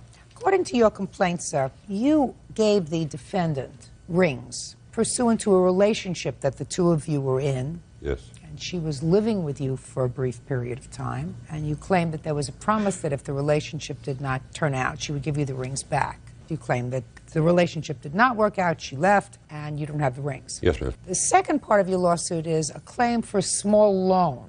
I think it was $40-some-odd, in order to permit her to get a restraining order against a boyfriend of hers who was supposed to be an abusive boyfriend, yes, ma'am, who she subsequently went back to. Yes, ma'am. And you want that money back. Yes. And Miss Higgins says that she did not have a relationship with you, that she was really nothing more than a housekeeper for you, a housekeeper/companion, that the rings were a gift. However, when you said you wanted them back, she went over to your house and threw them in your yard. Is that Yes, right? Your Honor. How long have you known her, Mr. Purdue? Approximately 9 months. Where did you meet her? Met her in a bar. She was my buddy's girlfriend at the time. I met her. And before the night was over, she was sucking my fingers and everything, wanting to... Your Honor, that's a lie. Listen to me. I don't want you to get into anything that I don't have to hear in order to make this lawsuit. Do you understand? There are certain things that I don't have to hear graphically. She was making advances towards you. Is that right? Yes, ma'am. Okay, go ahead. Okay. Within a week, she broke up with this guy, and she called me and wanted me to move her out of there and move her into my house. How did she get your home telephone number? I was more than anxious. I mean, I was a willing party at the time. Okay, You go know, ahead. I was impressed with her, and she was a hot number in my book. But within a week, she'd moved into my house. I tried to, lead a normal life and everything, but she just didn't have it in her. 3 days or so, and she'd be gone all night. Then she'd come back in the morning, smelling like a billy goat, and I'd kick her out, and then the telephone calls would come back again, and we're back in another relationship again. this girl needs help. She doesn't have a job. No, she doesn't need help. You need help. Yeah, okay, I agree. Okay. I agree. Tell me about the rings, sir. Okay, I bought the rings in 1987 for my what? wife, Mm-hmm. and she's deceased of 3 years. And because Liz always identified so much, she told me, she says, I feel so close to your wife and everything. I know. Yes, I give her rings. And I told her at the time I gave them to her, because we had such a rocky relationship, we've been together and kicked her out several times. I've had the police drag her out from the door. Anyway, when I gave them to her, I says, because these rings mean so much to me, if this doesn't work out, I have to have the rings back. She agreed. We were engaged 3 days. You mean when you gave her the rings, you thought that they were given as an engagement? Yes, ma'am. Well, did you ask her to marry you? Yes, ma'am. What did you say to her? I said, Liz, will you marry me? She says, yes. To me, that was a contract. 3 days later, she stayed out all night. I presume now it was with Ken. This is the boyfriend. Yes, ma'am. Go ahead. This was the one at the $42 is about. But where was I now? You were giving her the rings that were so sentimentally valid for you because you had bought them for your deceased wife in 1987, and you gave them to somebody who came home every third night smelling like a billy goat. Yes, ma'am. Okay. That's where you were. She just 3 days we were engaged. She goes out that night, spends out all night long. I don't know where she was or anything.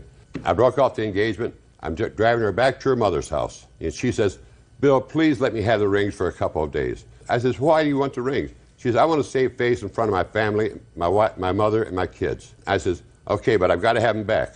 You know, when I went to get them back, she absolutely refused. Okay. And then she's going to tell me that when you said, give me the rings, I want the rings, I want the rings, she came over to your house and you threw them in the yard. Is that right? What happened was he had started driving by my house and calling all the time. And one day he came over and all I had on was a T-shirt. He came in and he tried to hug me and he grabbed my breasts. At the time, Would you get to the rings, please? Okay, I was with Ken.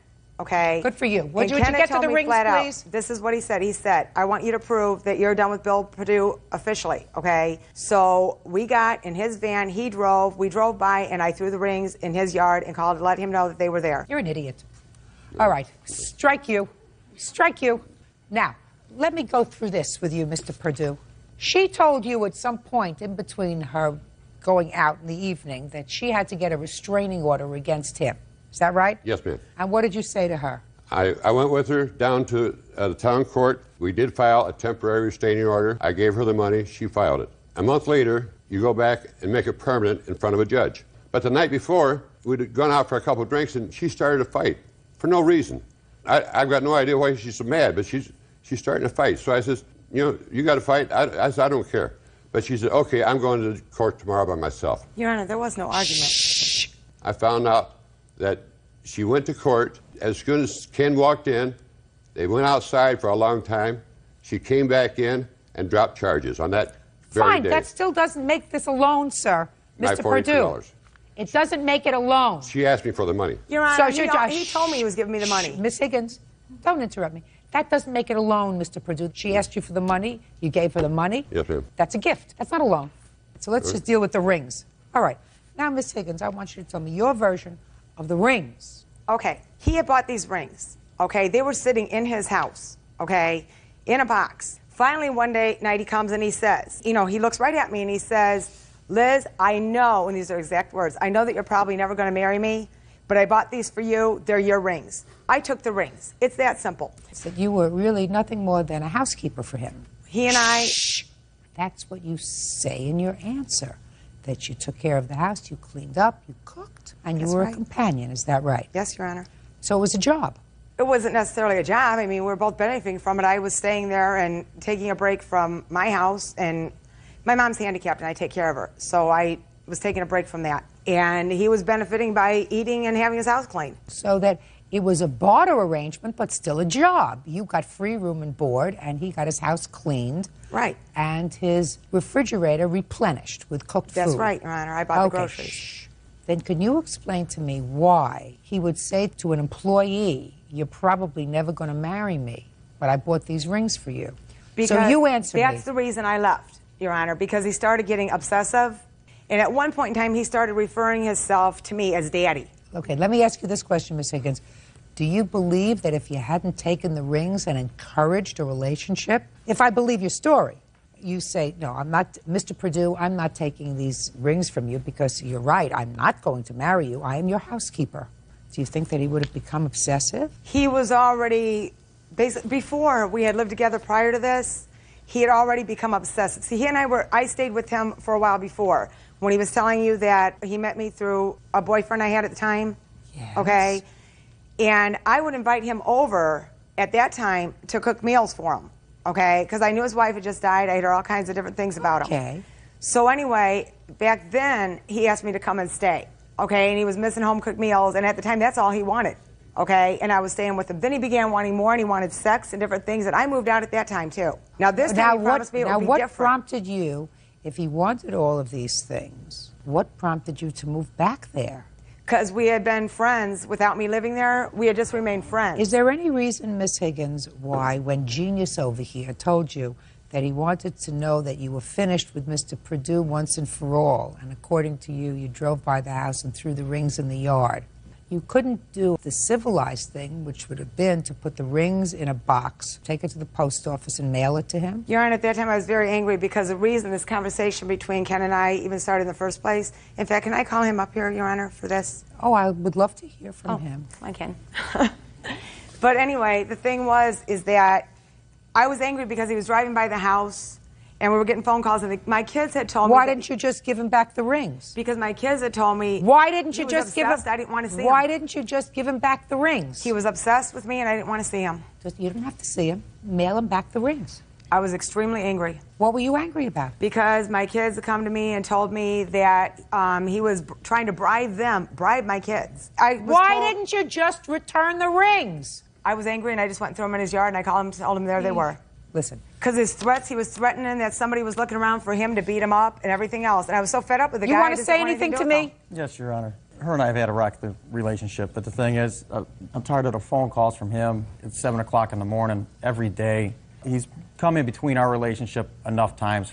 He was a nice guy when I met him, but he got worse and worse, and it just conflict between him and I. He would kind of come by the house in the middle of the night. You don't think that she's partially responsible for that? I think they're both responsible for some things. Fine, right. The fact that you are not sleeping with him, sir, doesn't mean that he's more responsible than she is. She took advantage Your Honor, of him. I wasn't sleeping with him. I didn't say you sleeping with him, madam. I said the fact that he's not sleeping with him. Oh, okay. You see, the reason he's angry with him is because why should he be angry with you? The two of you share a bed together. He says you're equally responsible. The two of you are equally responsible. Well, the reason he's mad at him instead of you is because he sleeps with you, and he doesn't sleep with him. Now, do you understand that? That may be confusing to you. Not you. No, I him. understand. Now, you understand. All right? So, they're equally responsible, but not really. She's more responsible. You want me to tell you why? Is your name Ken? Yes, ma'am. Ken. Judge. There's no fool like an old fool. He's an old fool. Do you understand? Yes, I do. Got a younger woman, makes him feel younger, makes him feel stronger, gets a little obsessive. She encourages him a little bit. She encourages him a lot because she's got to get away from one boyfriend, she moves in with him. She's got to get away from you because things aren't good, she moves in with him. She moves in with him, then she takes off and goes with you. She gets a restraining... Your Honor, that's not Quiet! She gets a restraining order, preliminary restraining order against you. She's saying, poor me, I'm a poor victim, everybody's abusing me. And she said a lot of things about you in order to get a restraining order, sir. Is that a fair statement? Yes, it is. What did she say about you in the restraining order? Did she say that you were abusive? Yes. Did she say that you were threatening? Yes. Did she say that she was afraid of you? Yes. Was all that true? Parts. Parts, but parts not? Parts not. Were you abusive? At times. Really? Were you physically abusive?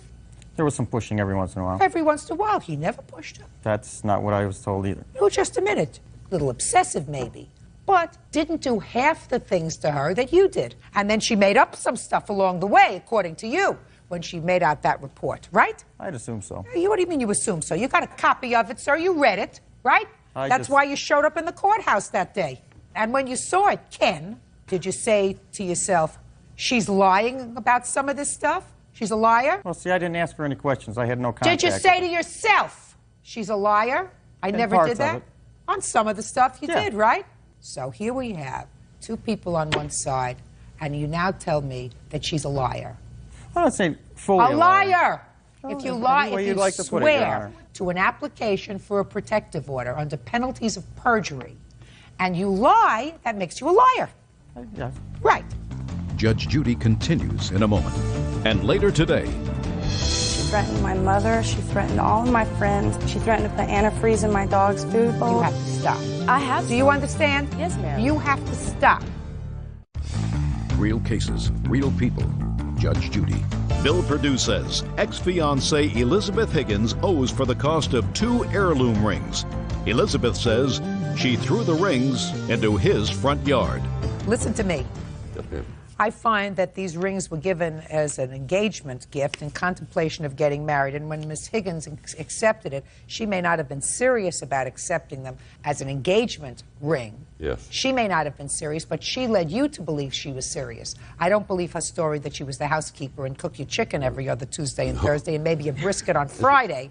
I don't believe that. No. And if she wanted to return them, then she does the reasonable thing. If she, in fact, returned them at all by throwing them in your yard, she puts them in the mail and returns them.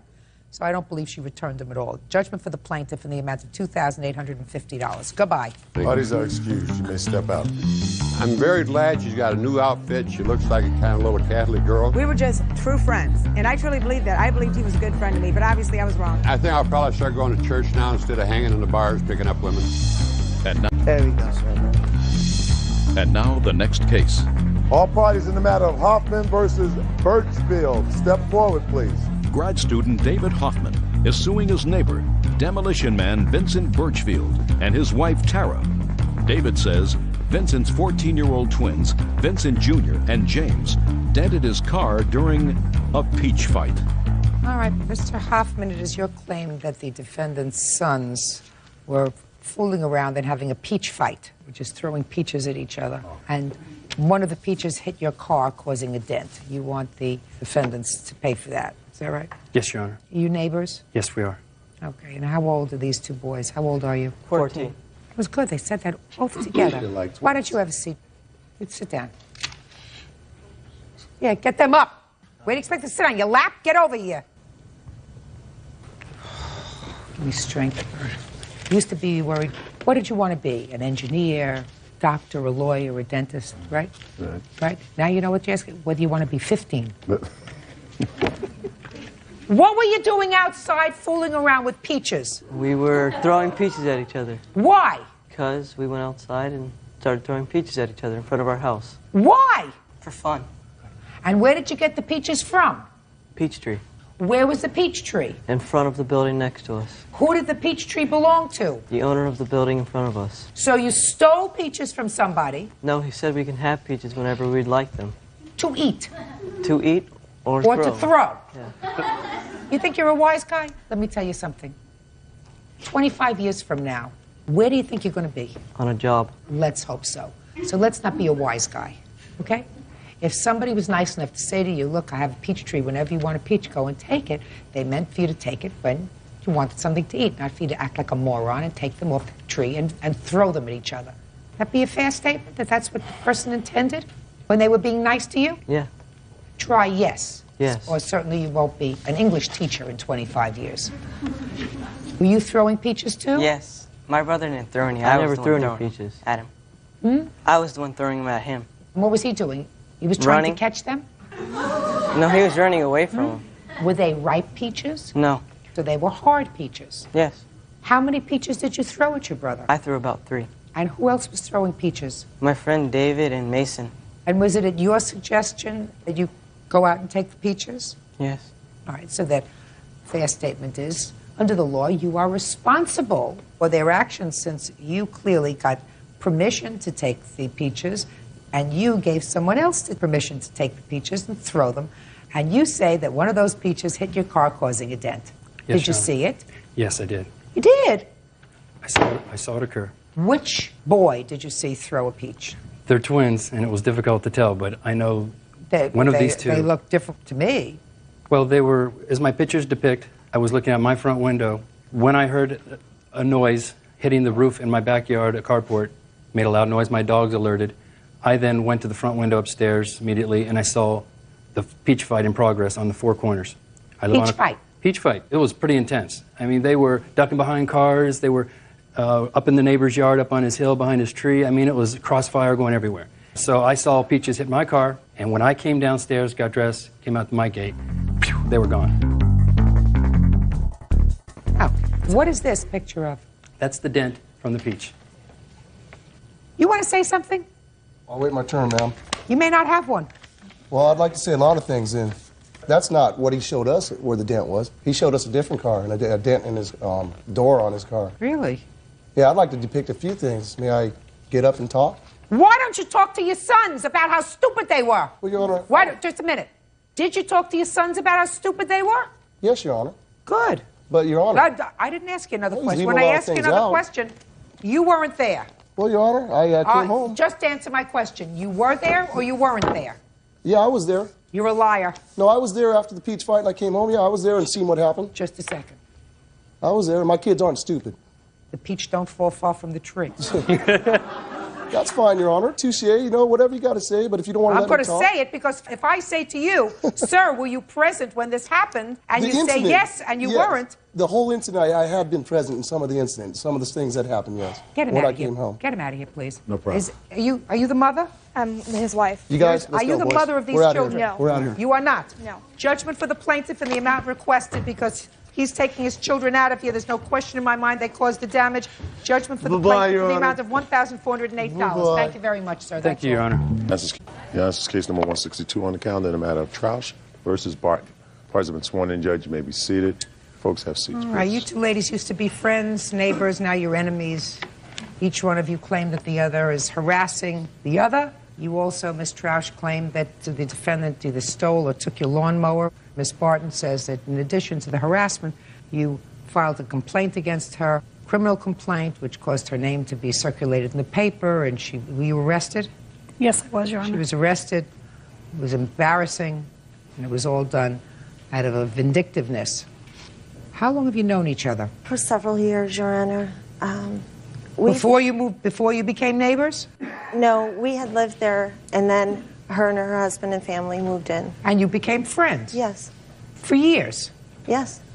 So what caused the problem? Well, I decided to break off the friendship. Why? She had done numerous things in the past that morally I didn't agree with, and it just led up to a point where one day when I walked up to her door, I heard her and her live-in friend Rita talking about me behind my back, and I just thought that was the last straw. Okay. When was that? Somewhere around November of last year. Okay. Now, Ms. Barton, why do you think that this relationship went sour? Okay, we were friends for a period of time, and then there was an incident with my neighbor where she called the police and told the police that my neighbor Who's she? Jeanette, had told the police that my neighbor had threatened to beat her up. The police came to my door. My daughter and my son were outside playing at the time. My daughter didn't hear him threaten her, and neither did I. I wasn't even outside. Well, the police came and they asked me if I had heard him threaten her. I told the officer, no, I did not, because I wasn't outside. She got upset with me. After the police Well, left... how did she know that you had had that discussion with the police officer? She was standing outside. We lived directly across from each other. What did she say? After the officer left, I went over there and I was talking to her, and she's like, don't talk to me, and I can't believe that you wouldn't stick up for me. We've been friends for so long. And I told her, Jeanette, I didn't hear him threaten you, and I wasn't going to lie to the officer. Well, your daughter was standing up. When was that? Was that in November? Was that in November, Ms. Troush? I don't know when it was, Your Honor. She's talking about my neighbor, Robert. I have the police report. Oh, let me see the police report. Maybe that'll And give I us... have also the newspaper I was in. I don't need that yet. I'm trying to figure out when all this trouble started and why. Okay, and whether this- the court should be involved with it or you should take care This of it one yourselves. is By that somebody same day moving. she accused him of loosening nuts on her. You say it was November of 2001. This is October of 2001. So it came around the same time. Yeah. That's when you stopped being friends. No, Now, I don't even know, what she's talking about. I had called the police on that neighbor so many times for playing his music out in front. well, That had this was really a, this nothing was to a do nuts with- and bolts incident, madam, in That had October of nothing to do with- 2001. That same night, she put a sign in her window. She made up a sign and it said, help me, someone is trying to kill me. It was there for 3 days. The co-ops that I live in made her take it down. So then you became enemies. Now you say that there's been problem with a lawnmower and harassment. I'll hear you, Ms. Troush, and you have 60 seconds or less to tell me all about this childishness. Okay. On March 14th, she was yelling out the window. When I got out of my car, she said the BIT filed a complaint against me. She encouraged people in her home to say things to me like, what a BIT. Again, on Saturday, April 13th, Maureen was yelling out the window to me as I walked from the car to the house, and that's what she usually starts yelling and cursing at me the minute I get out of the car and start walking to the house. And then Tuesday, May 21st, again. And then on Thursday, May 23rd, I just couldn't take it anymore because she said, you're going to be hurting. I'm going to get you. You're going to get yours. You can't watch your car 24 hours a day. You won't get away with filing a false police report. And this was May? And that was May 23rd. Oh, okay. And I have a police report and a witness. Another neighbor was outside and heard. Okay. So she's saying not nice things to you. Right. You don't get compensated for that. Tell me about the lawnmower. Well, what happened is right after May 23rd, and I had filed the complaint with the police, the very next weekend... What did you file a complaint with the police about? Because she said she's going to get me, and she's going to do something to our car. And No. Listen to me. Okay. Don't make things up as you go along. You said that she said she was going to do something to you as a result of you filing a false police report about her. Right. When did you file the police report? I didn't, and she didn't even know I didn't file a police report. I had called the police. Okay. I called the police. When did you call the police? I What called date? the police Tuesday, May 21st.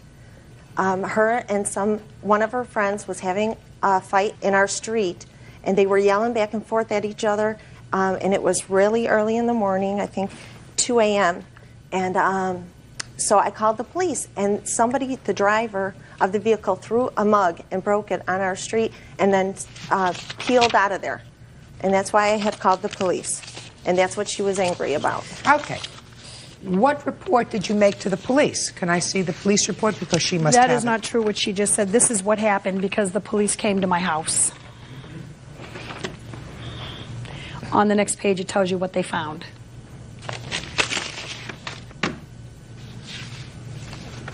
So you filed a police report. You made a complaint on the 21st of May. I want to hear about the lawnmower. Okay. After I had made the complaint on May 23rd, the very next week, our lawnmower was stolen. Yes? And I'm just saying, it seemed pretty coincidental. Okay. That's it? That's your side? Well, there's more, Your Honor. I mean, Maureen knows that I'm a cancer patient and that I have a lot of stress already dealing with my cancer, but yet she continually goes outside and verbally just yells at me. She shouts at the top of her lungs all these bad things to me. Here's a statement from my neighbor. Joe, I don't read statements from neighbors. And my husband was there, and he heard her, and he knows how many times he's come home, and I've told him how she does this to me. That's not nice. It doesn't come under the category of being actionable in court. She says not nice things to you. Courts don't get involved with that. And I certainly don't get involved with that. We had our lug nuts loosened 3 times. So you seem to have a lot of trouble with a lot of neighbors. No, we don't. Well, you had trouble with this neighbor. Judge Judy continues in a moment. I've lived in many neighborhoods and had a lot of neighbors. I have never called the police on a neighbor. Never. And later today, Why did you cause this damage to the apartment? It wasn't intentional damage. Yes, of course it was. Did somebody drug you? real cases, real people. Judge Judy. Jeanette Troush says neighbor Maureen Barton owes for a stolen lawnmower and for nonstop verbal assaults. Maureen says Jeanette had her falsely arrested. Now, you said that you called the police on this neighbor several times for loud music, he's for a touching young your kid. car, for lug nuts. I mean, that's all in here. He's So a you young seem kid. to have problems with a lot of your neighbors. Only them two, and it's mostly Just a Maureen. minute. The neighbor that you initially called a police report in on, where the police asked her about the alleged threats, was that this 21-year-old boy or a different neighbor? It would have been Robert. Yeah. Not a different neighbor. No. Robert lives right next to Maureen. Okay. All right, Miss Barton, why don't you tell me about your counterclaim? Okay, June 21st, I was sitting on my porch, and I was with my daughter and my son. Jeanette was getting out of her car with her husband. They were walking, because she lives directly across from me. Okay, as they were walking to their car, I had coughed. Well, Jeanette turned around and she looked at me and she said, "Why don't you shut up?" And I told her, "No, why don't you shut up and leave me alone?" That's when her husband, Joe, turned around and started flipping us the finger. Oh, yeah, okay. He was flipping the finger. Okay, they went into the house, and 2 days later, an officer came to my door, and my husband was home. I wasn't. They asked me to come in because they had to ask me some questions. So I went into the police department. I then proceeded to get arrested for a verbal assault that she had claimed that I made against her. She had told the officer that she had a witness that heard me say that I was going to beat her up, I was going to ruin her car, she was going to get hers, which I never made those statements, but she claimed I did. They arrested me. I went to court, and they dropped the charges in court. My name was published in the newspaper for this arrest, for everybody to see. I didn't do none of this stuff to her. And this is ongoing. It's every day. It's like she'll call the police, and if she doesn't get the results she wants, she goes for something bigger. And I just want this to stop. Your Honor, I'd like to say the same thing. How many times has the defendant called the police with regard to your actions? How many times has Maureen called the police on me? Yes. Never, I don't think. Never. How many times have you called the police with regard to her or any other neighbor? More than 5? Definitely more than 5. More than 10? May I? No, just answer my question. More than 10? I wouldn't say more than 10, Your Honor. Would you say 10? I'd say it's getting close to 10. All right. How old are you? 35. 35. I am several decades your senior, and I've lived in many neighborhoods and had a lot of neighbors. Sure. I have never called the police on a neighbor. Never. Had some I liked, I have some I didn't like, I have some that played music loud, I have some that played music I didn't like loud. I'd never called the police on a neighbor. I understand. Well, if you want to live someplace and not be bothered by other people, and if you have certain physical problems and you want to live stress-free, go build a cabin in the country. I understand that. Listen to me. Go build a cabin where you have no other neighbors. Police have other things to do other than to respond to your, for want of a better word, mishigas, which means your craziness. You got to stop that. Harassment has as its core not somebody saying bad things to a former friend. And I believe her when she says that you were annoyed with her because you had made a complaint against this neighbor. The police came to her, asked her whether she could validate your complaint. She said no, and you got angry. That's exactly how this started. Now, you may have then heard conversations about you, which made you madder, but that's how this problem started. You don't get compensated for that. And this lawnmower baloney that you threw in here, you have no idea who stole your lawnmower a week later? None whatsoever. Why would you even accuse her of doing something when you have absolutely no proof? None. Did you file a formal complaint against her or anyone of her family with regard to the lawnmower? I did make a report about it, and I did. You made a report about it. In the police report, did you say that you think you knew who took your lawnmower? I said it could have been a possibility. What could have been a possibility? That my neighbor Maureen, because we were having problems. That's your problem. You get nothing. However, I believe that filing these charges which caused her arrest were vindictive. And it caused her name to be published in the paper. And it caused an arrest. How many times have you been arrested, Miss Barton? How many times Twice. altogether? Twice. For this and what else? Prior, there was a dispute. It was me and my husband. It was my husband, but then they dropped the charges, and he's the one that... It was a domestic dispute between you and your husband. Other than the domestic dispute between you and your husband, have you ever been arrested for anything else? No. So it's embarrassing. You have children? Judgment on the counterclaim for the defendant in the amount of $2,500. That's all. Thank you. Claim is dismissed. You may step out.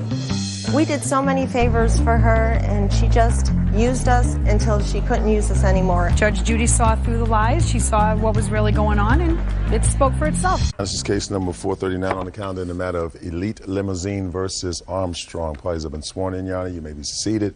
Folks, have seats. Who's going to speak on behalf of Elite Limousine? I will. Good. Tell me your name. I'm Deborah Williams. Well, it's an interesting case. You provided limousine service for the defendant's wedding, picked up the defendant, and I assume the wedding party at the church and took them to where they had to go.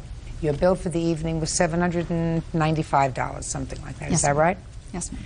The defendant refuses to pay. The defendant says that it was very nice of you to send the limousine. She never hired you. Correct? Yes, ma'am. Okay. When were you married? October 26th. Where? At Zor United Methodist Church in Greer, South Carolina. How big is this town in Carolina? It's not a very big town. How many churches are there? Probably 30. Was this on a Sunday? It was a Saturday. Is it your experience that all 30 churches, or most of them, have weddings on Saturdays? Usually, yes, ma'am. Booked a lot in advance, right? Mm-hmm. So you want to try to explain to me your theory of how they arrived at your church to pick you up at your wedding on the 26th of October, just at the time that you and your wedding party were leaving the church. Explain that to me. Well, it started about a month and a half prior to my wedding. I was calling around numerous places to get prices on limos. I contacted Elite Limousine at the time of contact over the telephone. I spoke with a lady and I told her I needed a limousine for my wedding. She asked me to give her the specifics, where the church was, what time my wedding was, how long I would need the limo and so forth, and that she would put the man on the phone with me that would take the information down for me. Go ahead. Okay, once he got on the phone, I gave him the specifics as far as date, where the wedding was going to be held, the times I needed the service, and at that time he told me that it would be $795 and that it required a $150 deposit. I told him at that time on the phone that I was not prepared to pay the deposit because I'd like to speak with my fiance. He told me that would be fine. What he would do is keep the information I'd given him, and I had until 5 o'clock that day to call him back with a $150 deposit, and if I did not call back, it would cancel out and the reservation would not be held up. So I spoke with my husband.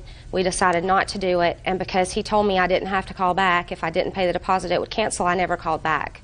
The day of my wedding, I walk out of the church and there's a limo there. No, now stop a second. That's how they got to your wedding, according to you. Yes, ma'am. How many people were in your wedding party that ultimately used the limousine?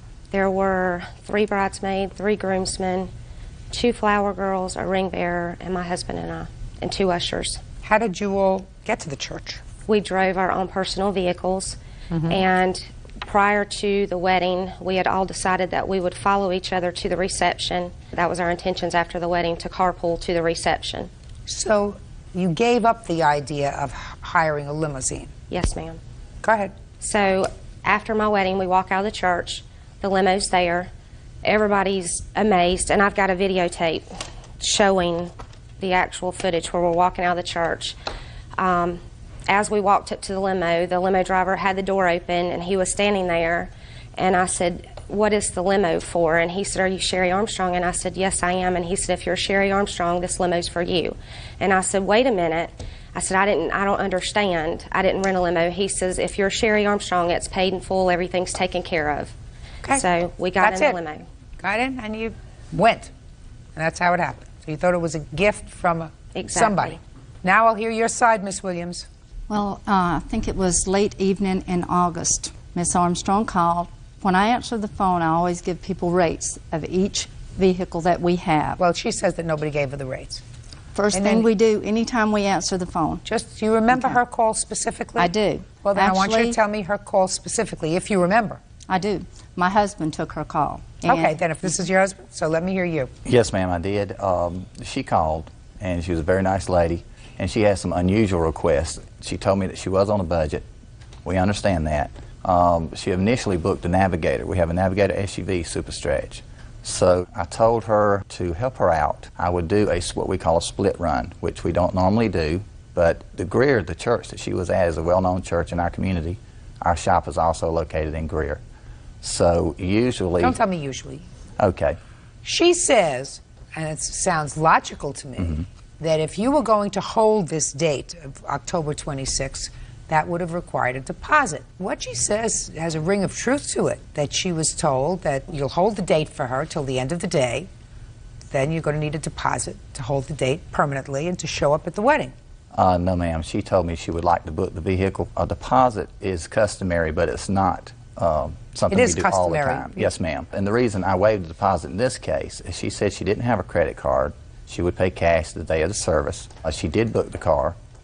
She gave me the information where to pick her up at the church. She said she was going to the city club. From the city club, wherever, which was after their, their reception. And the reason I gave her a flat rate is because we did do a split, and she wanted to be picked up back at 4 o'clock from 4 to 8. The reason I waived the deposit is because I did have all her information, and I had her work phone number, and I had the church. So I had no reason to believe that it was a call that would be somebody, playing a joke or anything. I'd like to see the contract that you say she signed. This is the contract. That was the total amount, and I'll explain that to Judge. I just want to see her signature and tell me when you sent her the contract.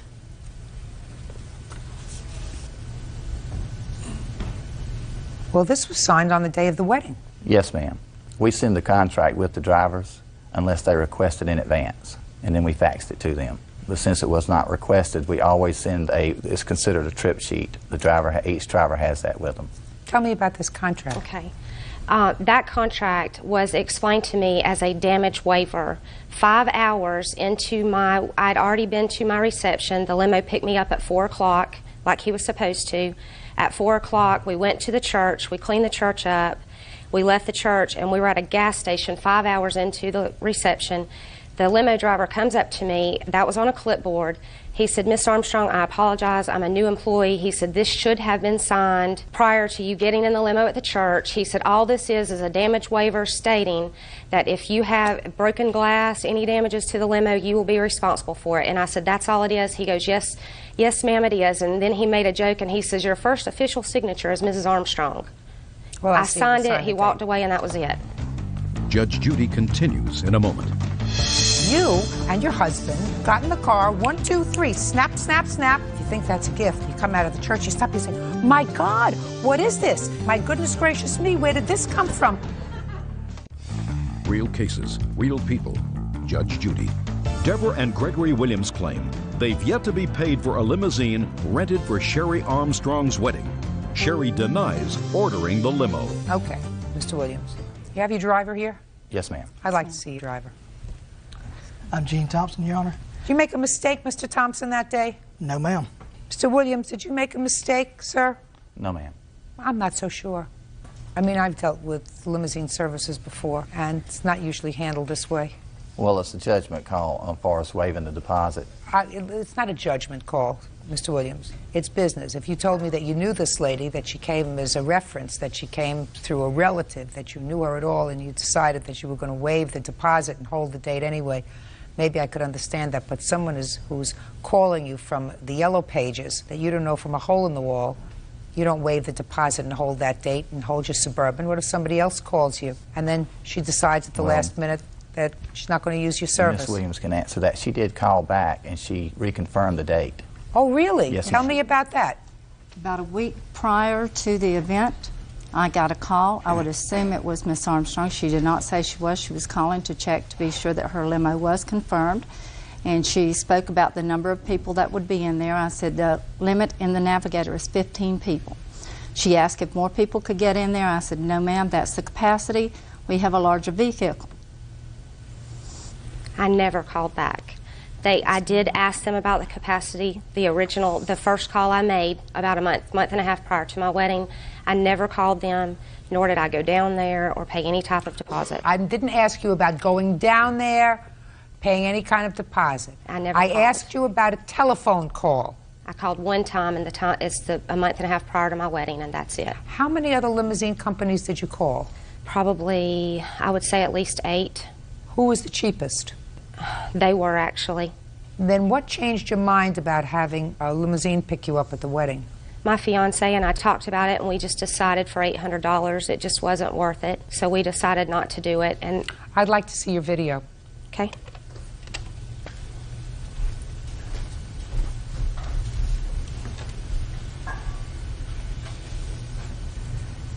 This is right after our pictures were taken in the church. We were coming out. I'm watching you.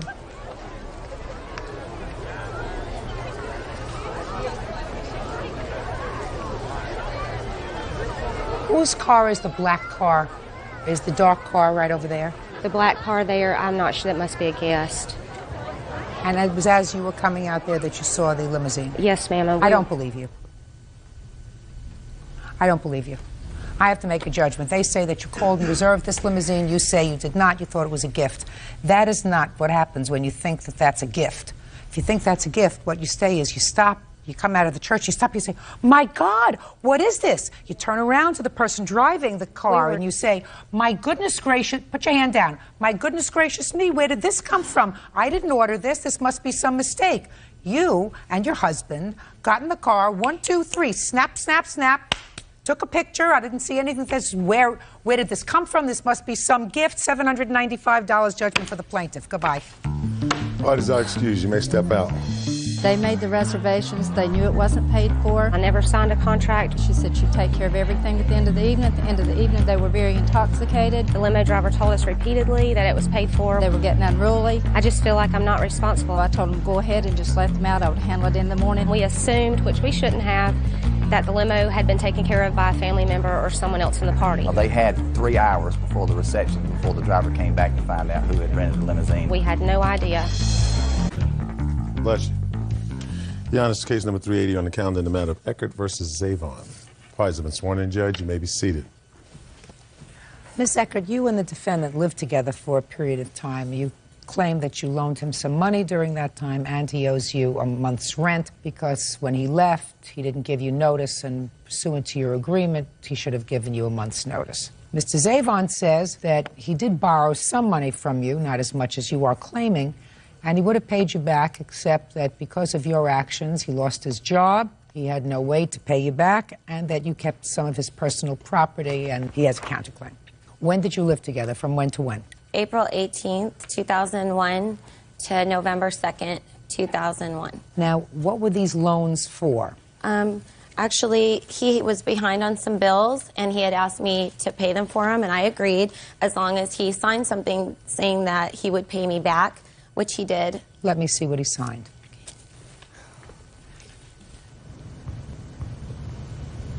I'd like to see that as well. Absolutely.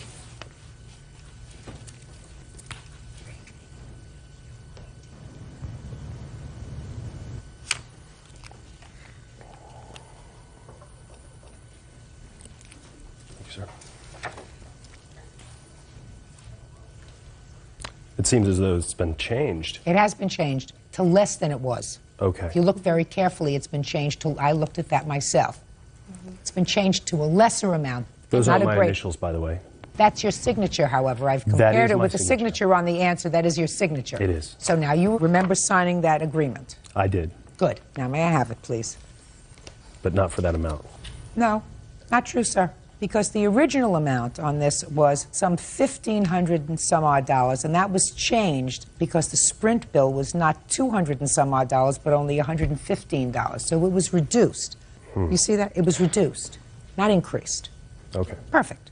Okay. You signed it. How much of this did you pay? At the time, I wasn't able to Not pay. at the time. At any time. How much of this did you pay? $400. Okay. Is that how much you paid back? He paid back $350. All right, he said $400. You have proof of $400? Yes, I do. I have canceled checks. I also paid in money orders, and I don't have the receipts for those. Okay. But I'll be honest and say he did pay me $350, even though he doesn't have the proof of that. Okay. $1,130. That's what's left. Correct. On the debt. Mm-hmm. And you're suing him for $2,028. Explain that to me. Actually, on the lease agreement he signed, it says that he must give me a 30-day, 1-month notice prior to moving out. And when Did you have a roommate before he moved in? His friend actually moved in at the same time, and they both had the same agreement. I asked you a question. I want you to give me the answer. Did you have a roommate before he moved in? We all moved in at the exact same time, basically. Are you still living in the same place? Yes, I am. With whom? I have roommates now. Okay. Now, you left, sir, November 2nd, Yes, that's correct. 2001. Does your lease agreement provide that you give her 30 days' notice? Yes, it does. Did you? No, I did not. Why? because she caused me to lose my job and sabotaged my career. Okay, now let me hear your reason why she caused you to lose your job. Okay. At the time, I had a regular job as a guitar player in a successful rock band. We were touring and we were on the East Coast, and I borrowed the money from her because our singer had an accident and broke a rib. I didn't have any money to pay the bill at the time, and so she offered to pay it, and I accepted. She said that I could pay her back when I had the money. However, over the next few months, she became very jealous, and it started getting really out of hand. She started calling me nonstop. She started going through my mail. She started going down my phone bill and calling every number on the phone bill. As a matter of fact, I have a phone bill here where her notes are evident, where she was looking for whether it would be a man or a woman answering the phone, and whether or not she would approve. I still don't understand how she caused you to lose your job. She was very jealous, and so when I was out on the road touring with a rock band, there are inherently situations that arise where women can get crazy, and she was aware of this, and she became very jealous, and she wanted me to come back to Los Angeles really bad. So what she did was she started to call the singer's wife. Did you call the singer's wife? She's a close friend of mine. What kind of conversation did you have with her? I asked her if she had heard from her husband, because Mark hadn't called me in a week, and he was my boyfriend at the time, and I was very concerned and worried because I had just gone through his pants pocket and found a phone number from a girl, which I called, who is a dancer, a stripper in New Orleans, and I spoke to her on the phone, and she did confirm, you know, that she had been talking to Mark, and she actually forwarded me the emails that Mark had sent her. So it did actually confirm that he was Okay, so what did you cheating on me. call this woman for? She's just my friend. I just wanted to know if she had heard from them. I was trying to call him and contact him because we were in a relationship. So if I hadn't heard from him in 3 days, I was very upset. I was seeing, you know, I was under stress, and I was seeing, you know, I had lost some of my hair because of stress. I mean, it was just very, very bad. But he actually, after I found out, how did that cause you to lose your job? She's told her so many stories that she finally, the singer's wife that is, finally started to call the singer and tell him that she was filing for divorce, she was going to take their daughter, and that he would never see them again. And in order to keep the peace in his family, he had to let me go. That's I would have done the I don't know same if that's thing. true, so that's a lot of compromises. Judge Judy continues in a moment. And later today, Did you borrow her pants? Don't tell me I don't want to hear Yes, I borrowed them. All right, now, when did your cousin borrow them? Yeah. Oh, God, give me strength. real cases, real people. Judge Judy. Sherry Eckert says ex-boyfriend Mark Zavon owes for rent and for unpaid loans. Mark says Sherry is holding his belongings. All right. You all moved into this apartment together? That's Is that correct. right? And each of you were to pay $500 a month? That's correct. Each? Yes. Okay. So he owes you $1,630. He didn't give you a month's notice. That's so far. You have a counterclaim, sir, for $5,000. You claim that she caused you to lose your job. That's correct. That would be the reason that you just gave me, that you called the singer's wife and complained and told her a whole bunch of stories. Which, Yeah, he was very happy. Excuse me. That the singer is not here, the wife is not here. That is correct. Okay, so that's all hearsay. That's somewhere out here that I don't hear. All right, now the next thing that you're counterclaiming for is personal property that you say that she sold at a garage sale. What's the nature of the personal property? Well, it's basically things like a mountain bike, camping gear, grill. Why didn't you take that with you when you moved out? At the time, I had just flown back from Battle Creek, Michigan. They dropped me off in the middle of nowhere, you know. So I had to find my way back to Los Angeles, and I had a U-Haul. I went to get my stuff. So you got a U-Haul? Yes, I did. And I started to load my stuff into the truck, at which point Sherry came home, and she started to throw my stuff out into the driveway and damage my stuff. And I was just trying to get out of there as fast as possible. I just wanted to be gone. Yeah. And so I did my best to get everything I could. Yeah. But I was unable to get everything. That was in November of 2001. Is that Mhm. right? And I've tried to get my stuff back since then. Well, what have you done? I asked her if she would give me my stuff back, and she said that she would if I paid her the money that I owed her. So I began paying her some money in order to get my stuff back. But I never received one thing. She would say that she would give me the stuff back, and then she would change her mind. And I never did get one thing back. Go ahead. Your Honor, actually, the camping gear he's talking about is a sleeping bag, which I purchased. Here's the receipt. And Well, you purchased it for whom? For when we were going to go on a camping trip, but it was been returned. It was got a returned gift. within the same week. It was a so gift. when he's talking about camping gear, it's something I own. The things that he's talking about are my things. He got Like what? everything that out of there. Just a he was second. talking Let me see your list. Let me see your list. The bike, I don't even know what he's talking about. He never left a bike or any property there. There's nothing there. Mountain bike, space heater? I never saw it. I don't know what he's talking about. Weight bench? That's actually Todd's, his friend's weight bench. It's not his. What about the incline bench? That's also Todd's. That's not Mark's. I don't know what she's talking about. This is all my property.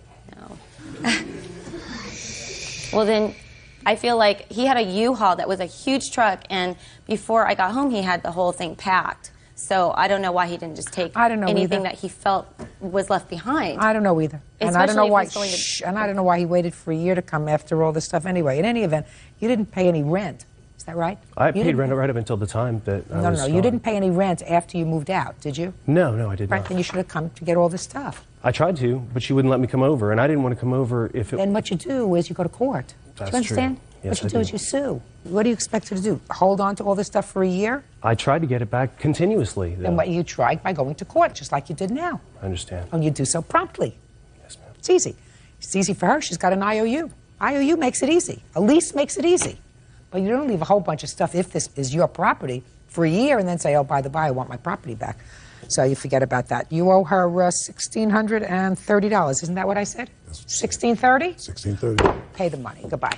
Please excuse. You may step out. It was a jealous nightmare. His unfaithfulness and his cheating and his liaisons with groupies on the tour bus actually was the breaking point of the relationship. She really didn't like the whole idea of someone being out on the road. He couldn't stay faithful.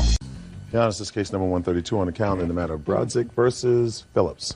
Parties have been sworn in, Judge. You may be seated. Ma'am, have a seat. Ms. Brodzik, it is your claim that the defendant destroyed some of your property.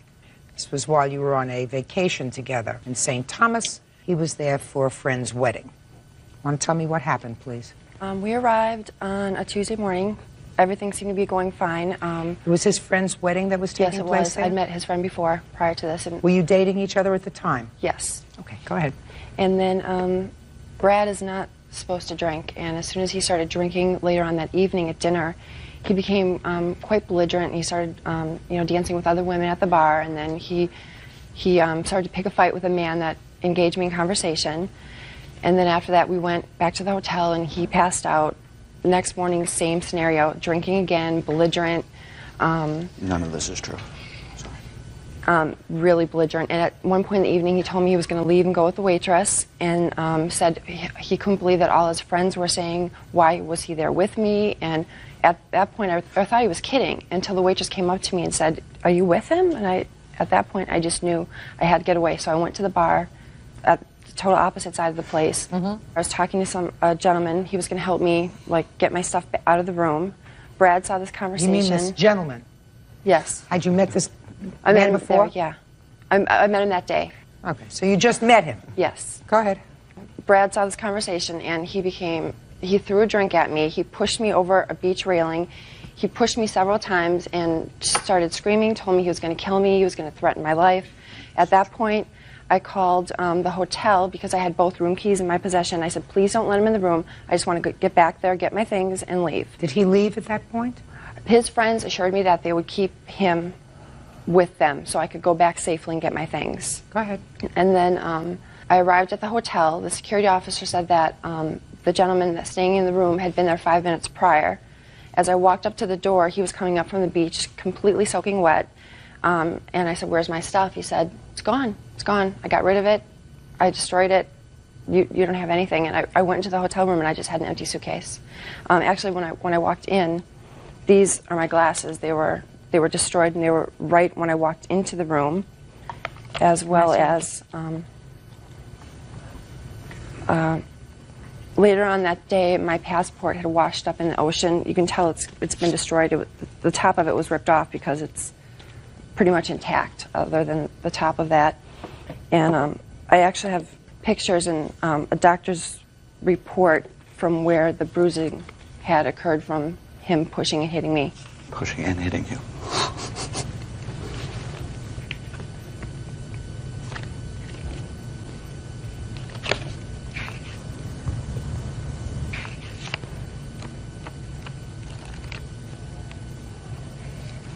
This was in the water?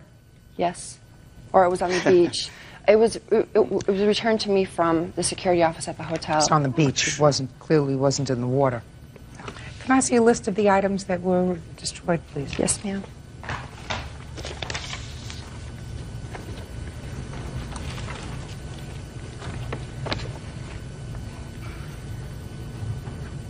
You say cash, $900? It was in my pocketbook at the time. I actually have a bank statement that shows I withdrew that money prior to vacation. Well, where was your pocketbook?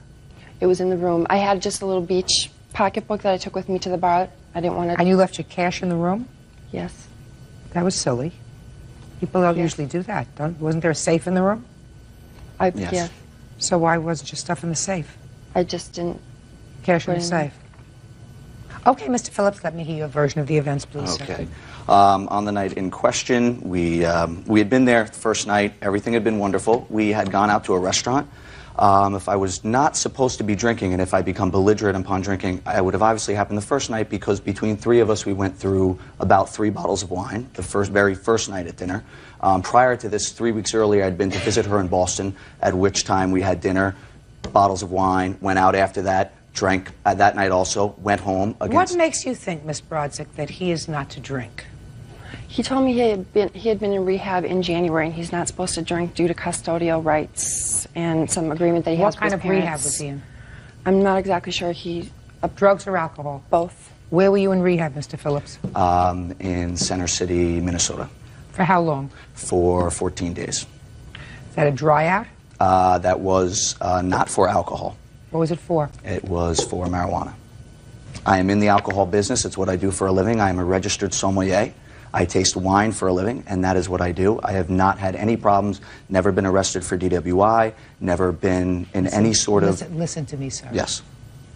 I never knew anybody who went into 14 days rehab for marijuana.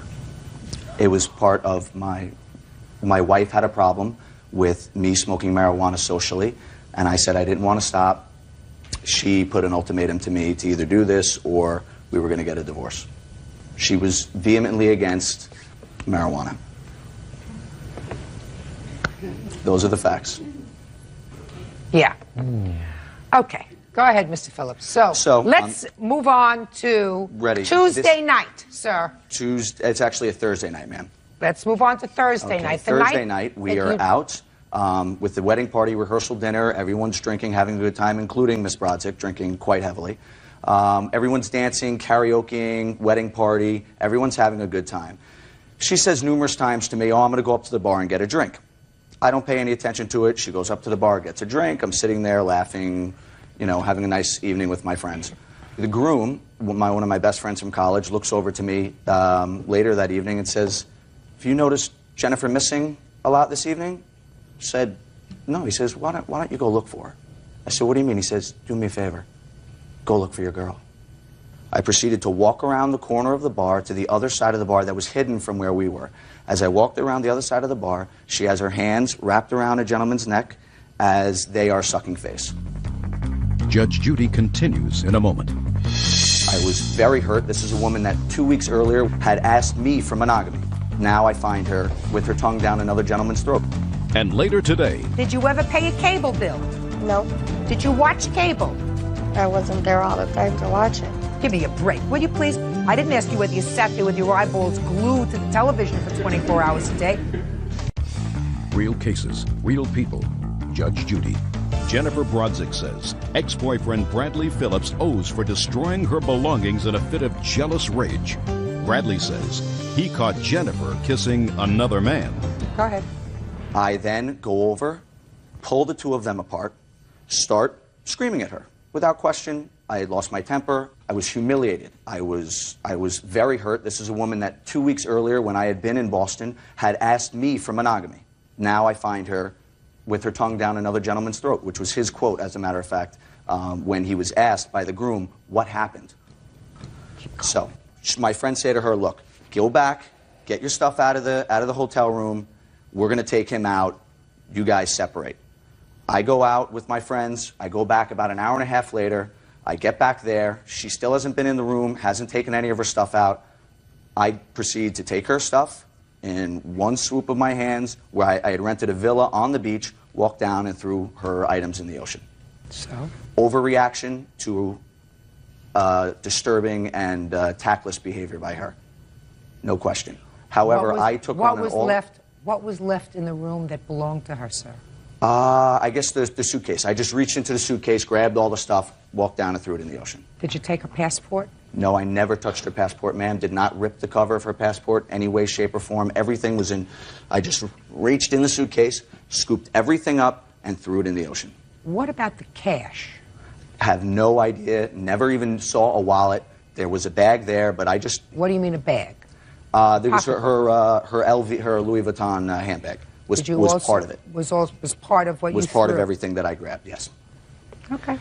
And I would also like to show you the amount for this ruined vacation, which had been going along fine. If she was unhappy with what had been going on the night before, I'm sure she would have been able to communicate that with me. She could have gotten on the plane the next day. To have disgusting behavior at which, in front of one's friends at a wonderful wedding, to end up in a bar kissing another gentleman with all of my friends there and me. This is a woman who pursued me for 18 months on the phone, calling me, telling me that I ruined her life because she couldn't find another man because she was so in love with me. To then taking her away on this beautiful trip, $2,500 vacation, on the second night we're there, I catch her making out with some guy in the bar. I was furious, humiliated, and angry. I overreacted, but nevertheless, it was a reaction to her behavior. Okay. Good. Judgment for the plaintiff in the amount of $3,000. Thank you. Thank you. Parties are excused. You may step out. Brad is a raging alcoholic with a violent temper. She's ready to run around with any guy in a bar who's willing to play tonsil hockey. This was completely after he said he was leaving with the waitress. She is nothing but a tramp. And now the next case. All parties in the matter of Harvey versus Hyatt. Step forward, please. This is case number 14 on the calendar in the matter of Hickman Williamson versus Jennings. Parties have been sworn in, Judge. You may be seated. Thanks, Bird. Quite welcome, Judge. You two folks are boyfriend and girlfriend, is that right? Yes. Yes. And you had a fight. Police were called. Is that right? Yes. Yes. When was that? It was March the 3rd. Is this the first time you were arrested for domestic violence? No, Your Honor. How many times had you been arrested for domestic violence? 3. Same gal? No. 3 different gals? No, 2, Your Honor. How many times with this young lady? 1. He doesn't have a good track record.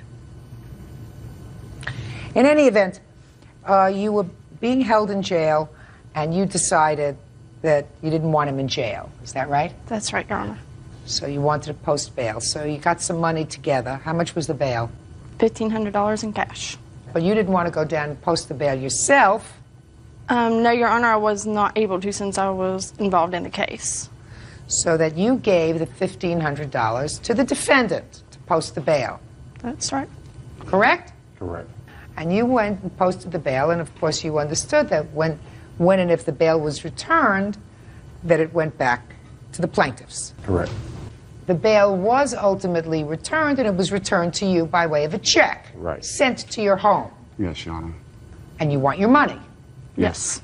So, Mr. Jennings, when did the check come to your house? I never saw the check, Your Honor. I have the check where it was mailed out. Let me see.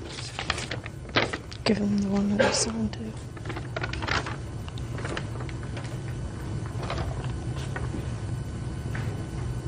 Well, this is $1,289. Yes, that was after fines and court Yes. costs, Your Honor. When did you call Mr. Jennings to ask him about the money? I called him every day after the court hearing, every day, sometimes twice a day. And what did he say the very next day? He said he had not received the check yet. Did you call him the next day? Yes. I asked him every day, too, Your Honor, because he was my friend, and I used to hang around him. So I asked him every day, and he denied receiving the check. Did he ever say to you somebody had stolen his ID, which is Yes. his defense? Yes. When was your ID stolen, Mr. Jennings? About the 15th or something like that. All right. So let me ask you some specifics. So you got a call from the plaintiffs the very next day.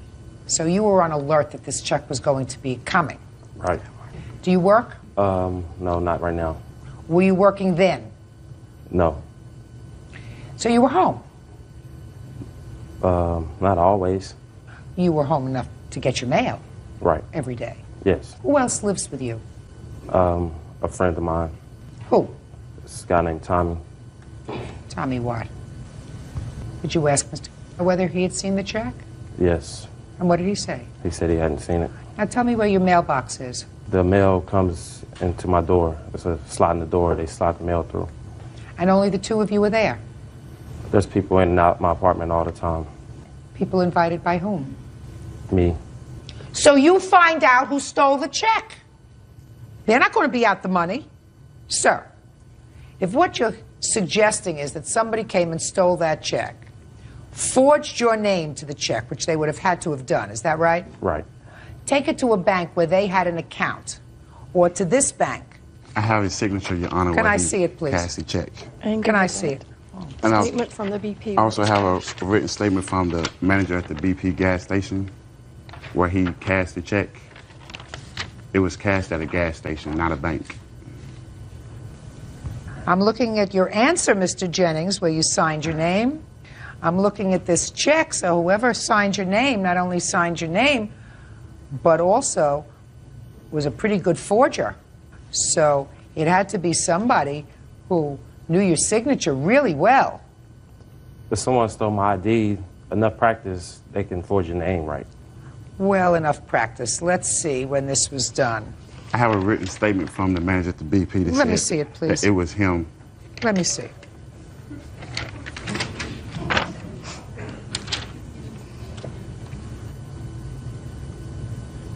Well, the only problem with this letter, which indicates that John Jennings came into the store and, in fact, cashed this check, is that I don't know whether this man knows John Jennings. I can tell you how he knows him, though. I mean, just in my words, that John Jennings used to work at a place called Kitchen, and the BP is right next to it, and he used to go there to get his checks from the kitchen cashed. And that's how the guy knew him. And he has no bank account, so therefore he couldn't go to a bank. He had to go to the BP to get the check cashed. Judge Judy continues in a moment. I've been on the bench for a very, very long time and have had the ability to compare signatures with somebody who'd been signing the name for a very long time. How old are you? 22. Like 22 years. And later today, We walked in the door, and I still can't talk about this. The cat was laying there half dead.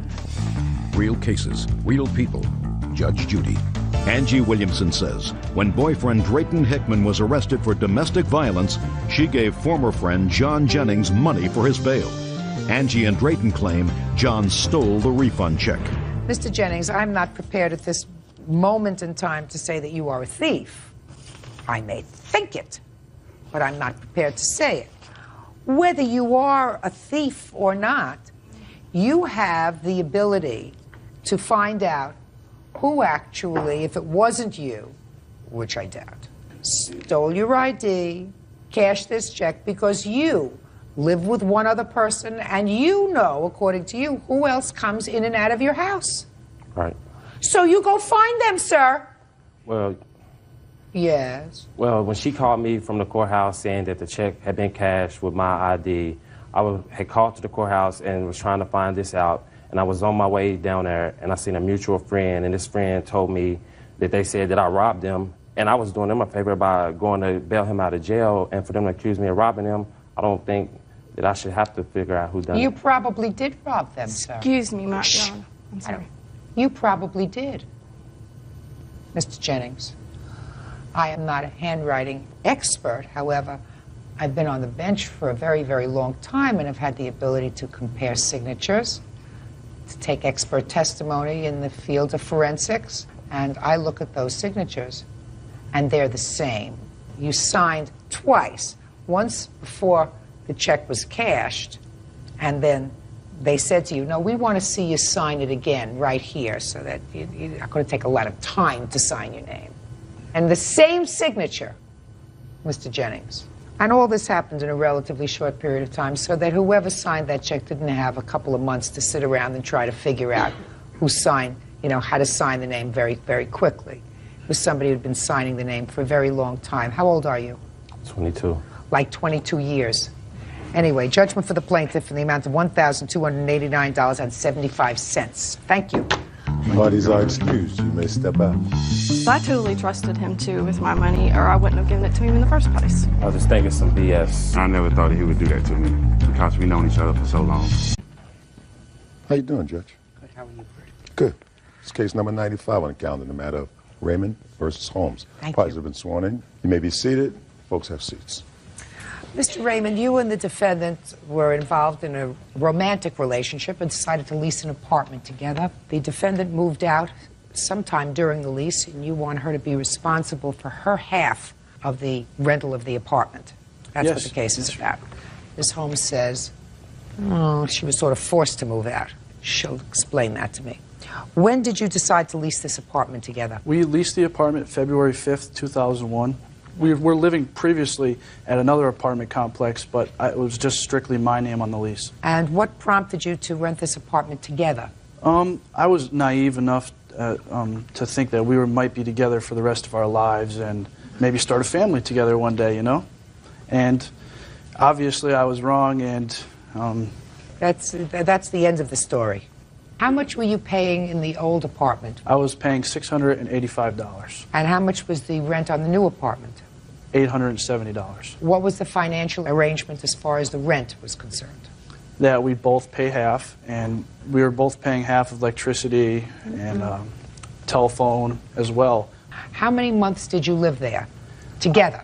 Together we lived there for 5 3/4 of a month. Let's say 6 months. 6 months. Now, it is correct, Ms. Holmes, that you were paying half the rent. Yes. When did you move out and why? I moved out the beginning of the summer, probably end of July, beginning of August. Throughout our relationship, we had many of fights. It became abusive, not only verbally, but physically. And when did it become physically abusive? I have here, we both were arrested for breach of peace. We got into a fight. It was at the previous apartment that he lived at. So you both were arrested for breach of the peace? Yes. When? It was the day after Christmas in 2000. Fine. Don't give me ancient history, Miss Holmes. After that happened, you moved into an apartment together, and you signed a lease. Were there any incidents of domestic violence between the two of you after you signed the lease in February of 2001? In that residence? Yes. There was no actual police reports for That doesn't answer my question. There was violence. Well, tell me about it. It was just when we would argue, we would get into fights. You would fight with each other? Yes. All right. With each other? I would fight back because I'm a lot smaller, but there's only so much I can do to him. All right. You would fight with each other? To get him off of me. And Miss Holmes, you fought with each other. Why did you move out? And make sure I get a legitimate answer, please. Because I was afraid. No. I was sick. No. That's not why you moved out. You may have thought you made a mistake and you didn't care for him anymore, but that's not why you moved out. You suddenly moved out. I wanted to end the relationship. Right. That sounds right. I had had enough. Fine. That sounds right. You didn't want to be with him anymore for whatever reason. Don't tell me what happened a year and a half before when you both were arrested for breach of peace. You didn't like him anymore. You wanted out. Did you have anybody else? No. Weren't dating anybody else? No. I still to this day haven't dated anyone. That's not the truth, Your Honor. Just a second. Because that's what he believes in any event. All right.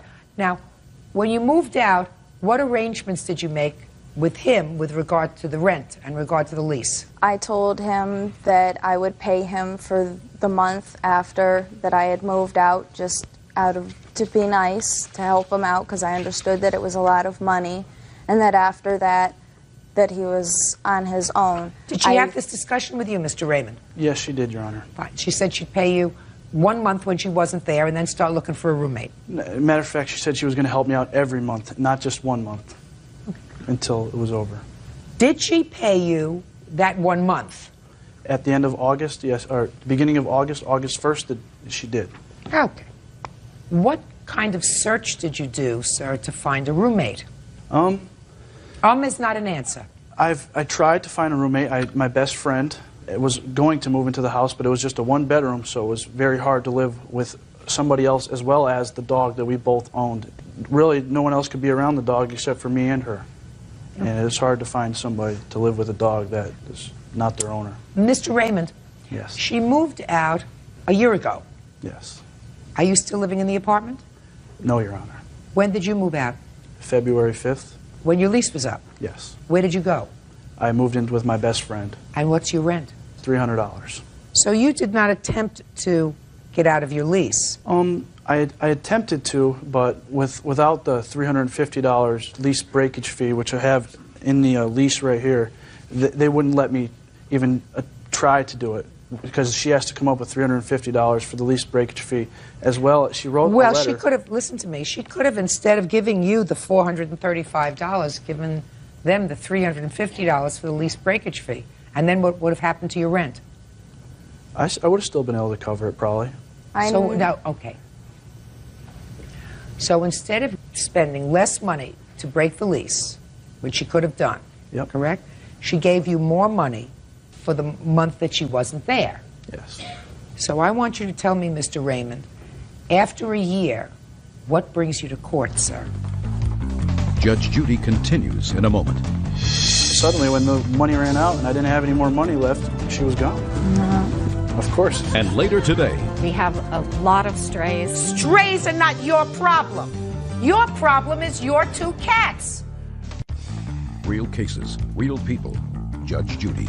Joe Raymond says former live-in girlfriend Lindsay Holmes owes for breaking an apartment lease.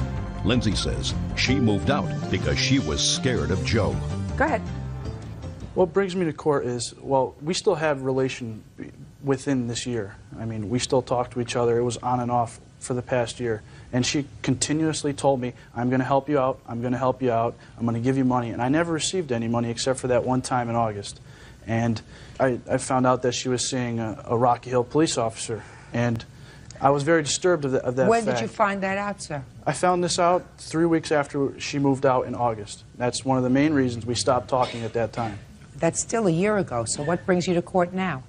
To get the money that I feel as if I'm owed, because I owe money to the leasing agent, and Why? they still, because I lost my job in December and I was lay off just doing snow work removal, Yeah. and I couldn't afford it, so now they're coming after both of us to get the money.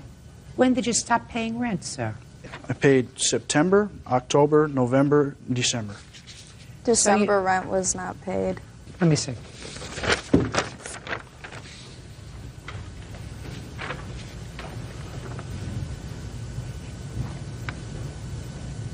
Oh, I see. You paid with a bad check in November. But it was... Sir, so it's 2 months' rent that you did not pay. Yes, but I had talked to the rental agent and I had explained them my situation, and they worked with me the best they could. I have to find, Mr. Raymond, that there was some reason for her not to break this lease, which she could have done for a lot less money than she gave you for the period of time when she was there. For $350, she could have gotten her name off this lease and not been responsible at all. So I must assume that you wanted to stay in that apartment. Now, the difference is really negligible between what you were paying in your own apartment and this apartment. You were paying that yourself. She was living there as well, but her name wasn't on the lease and she was helping me. Helping you is not paying. You didn't take that apartment with the idea that she was going to be paying half the rent. No. The first apartment. I had Right? I had a lawsuit that I was given, and I had a lot of extra money. And then suddenly when the money ran out and I didn't have any more money left, she was gone. Of course, No. it's the way it works. Got to take care of your own expenses, sir. I think that she gave you every opportunity to fill in the apartment with somebody else for the next couple of months. She tried to do the right thing. She could have just as easily gotten herself totally off the hook by spending a lot less money. It was still hard for me to find somebody to live with. And Get over it. all right. Should have tried harder. Case is dismissed. Parties are excused. You may step out. He's attacked me before. I have a criminal court case pending right now against him. I'm definitely not a dangerous man. Xin chào các bạn. Hôm nay mình sẽ tô màu một chú thỏ.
Vậy là mình đã hoàn thiện xong bức tranh tôm hùm chú thỏ. Cảm ơn các bạn đã xem video. Hẹn gặp lại các bạn ở những video tiếp theo.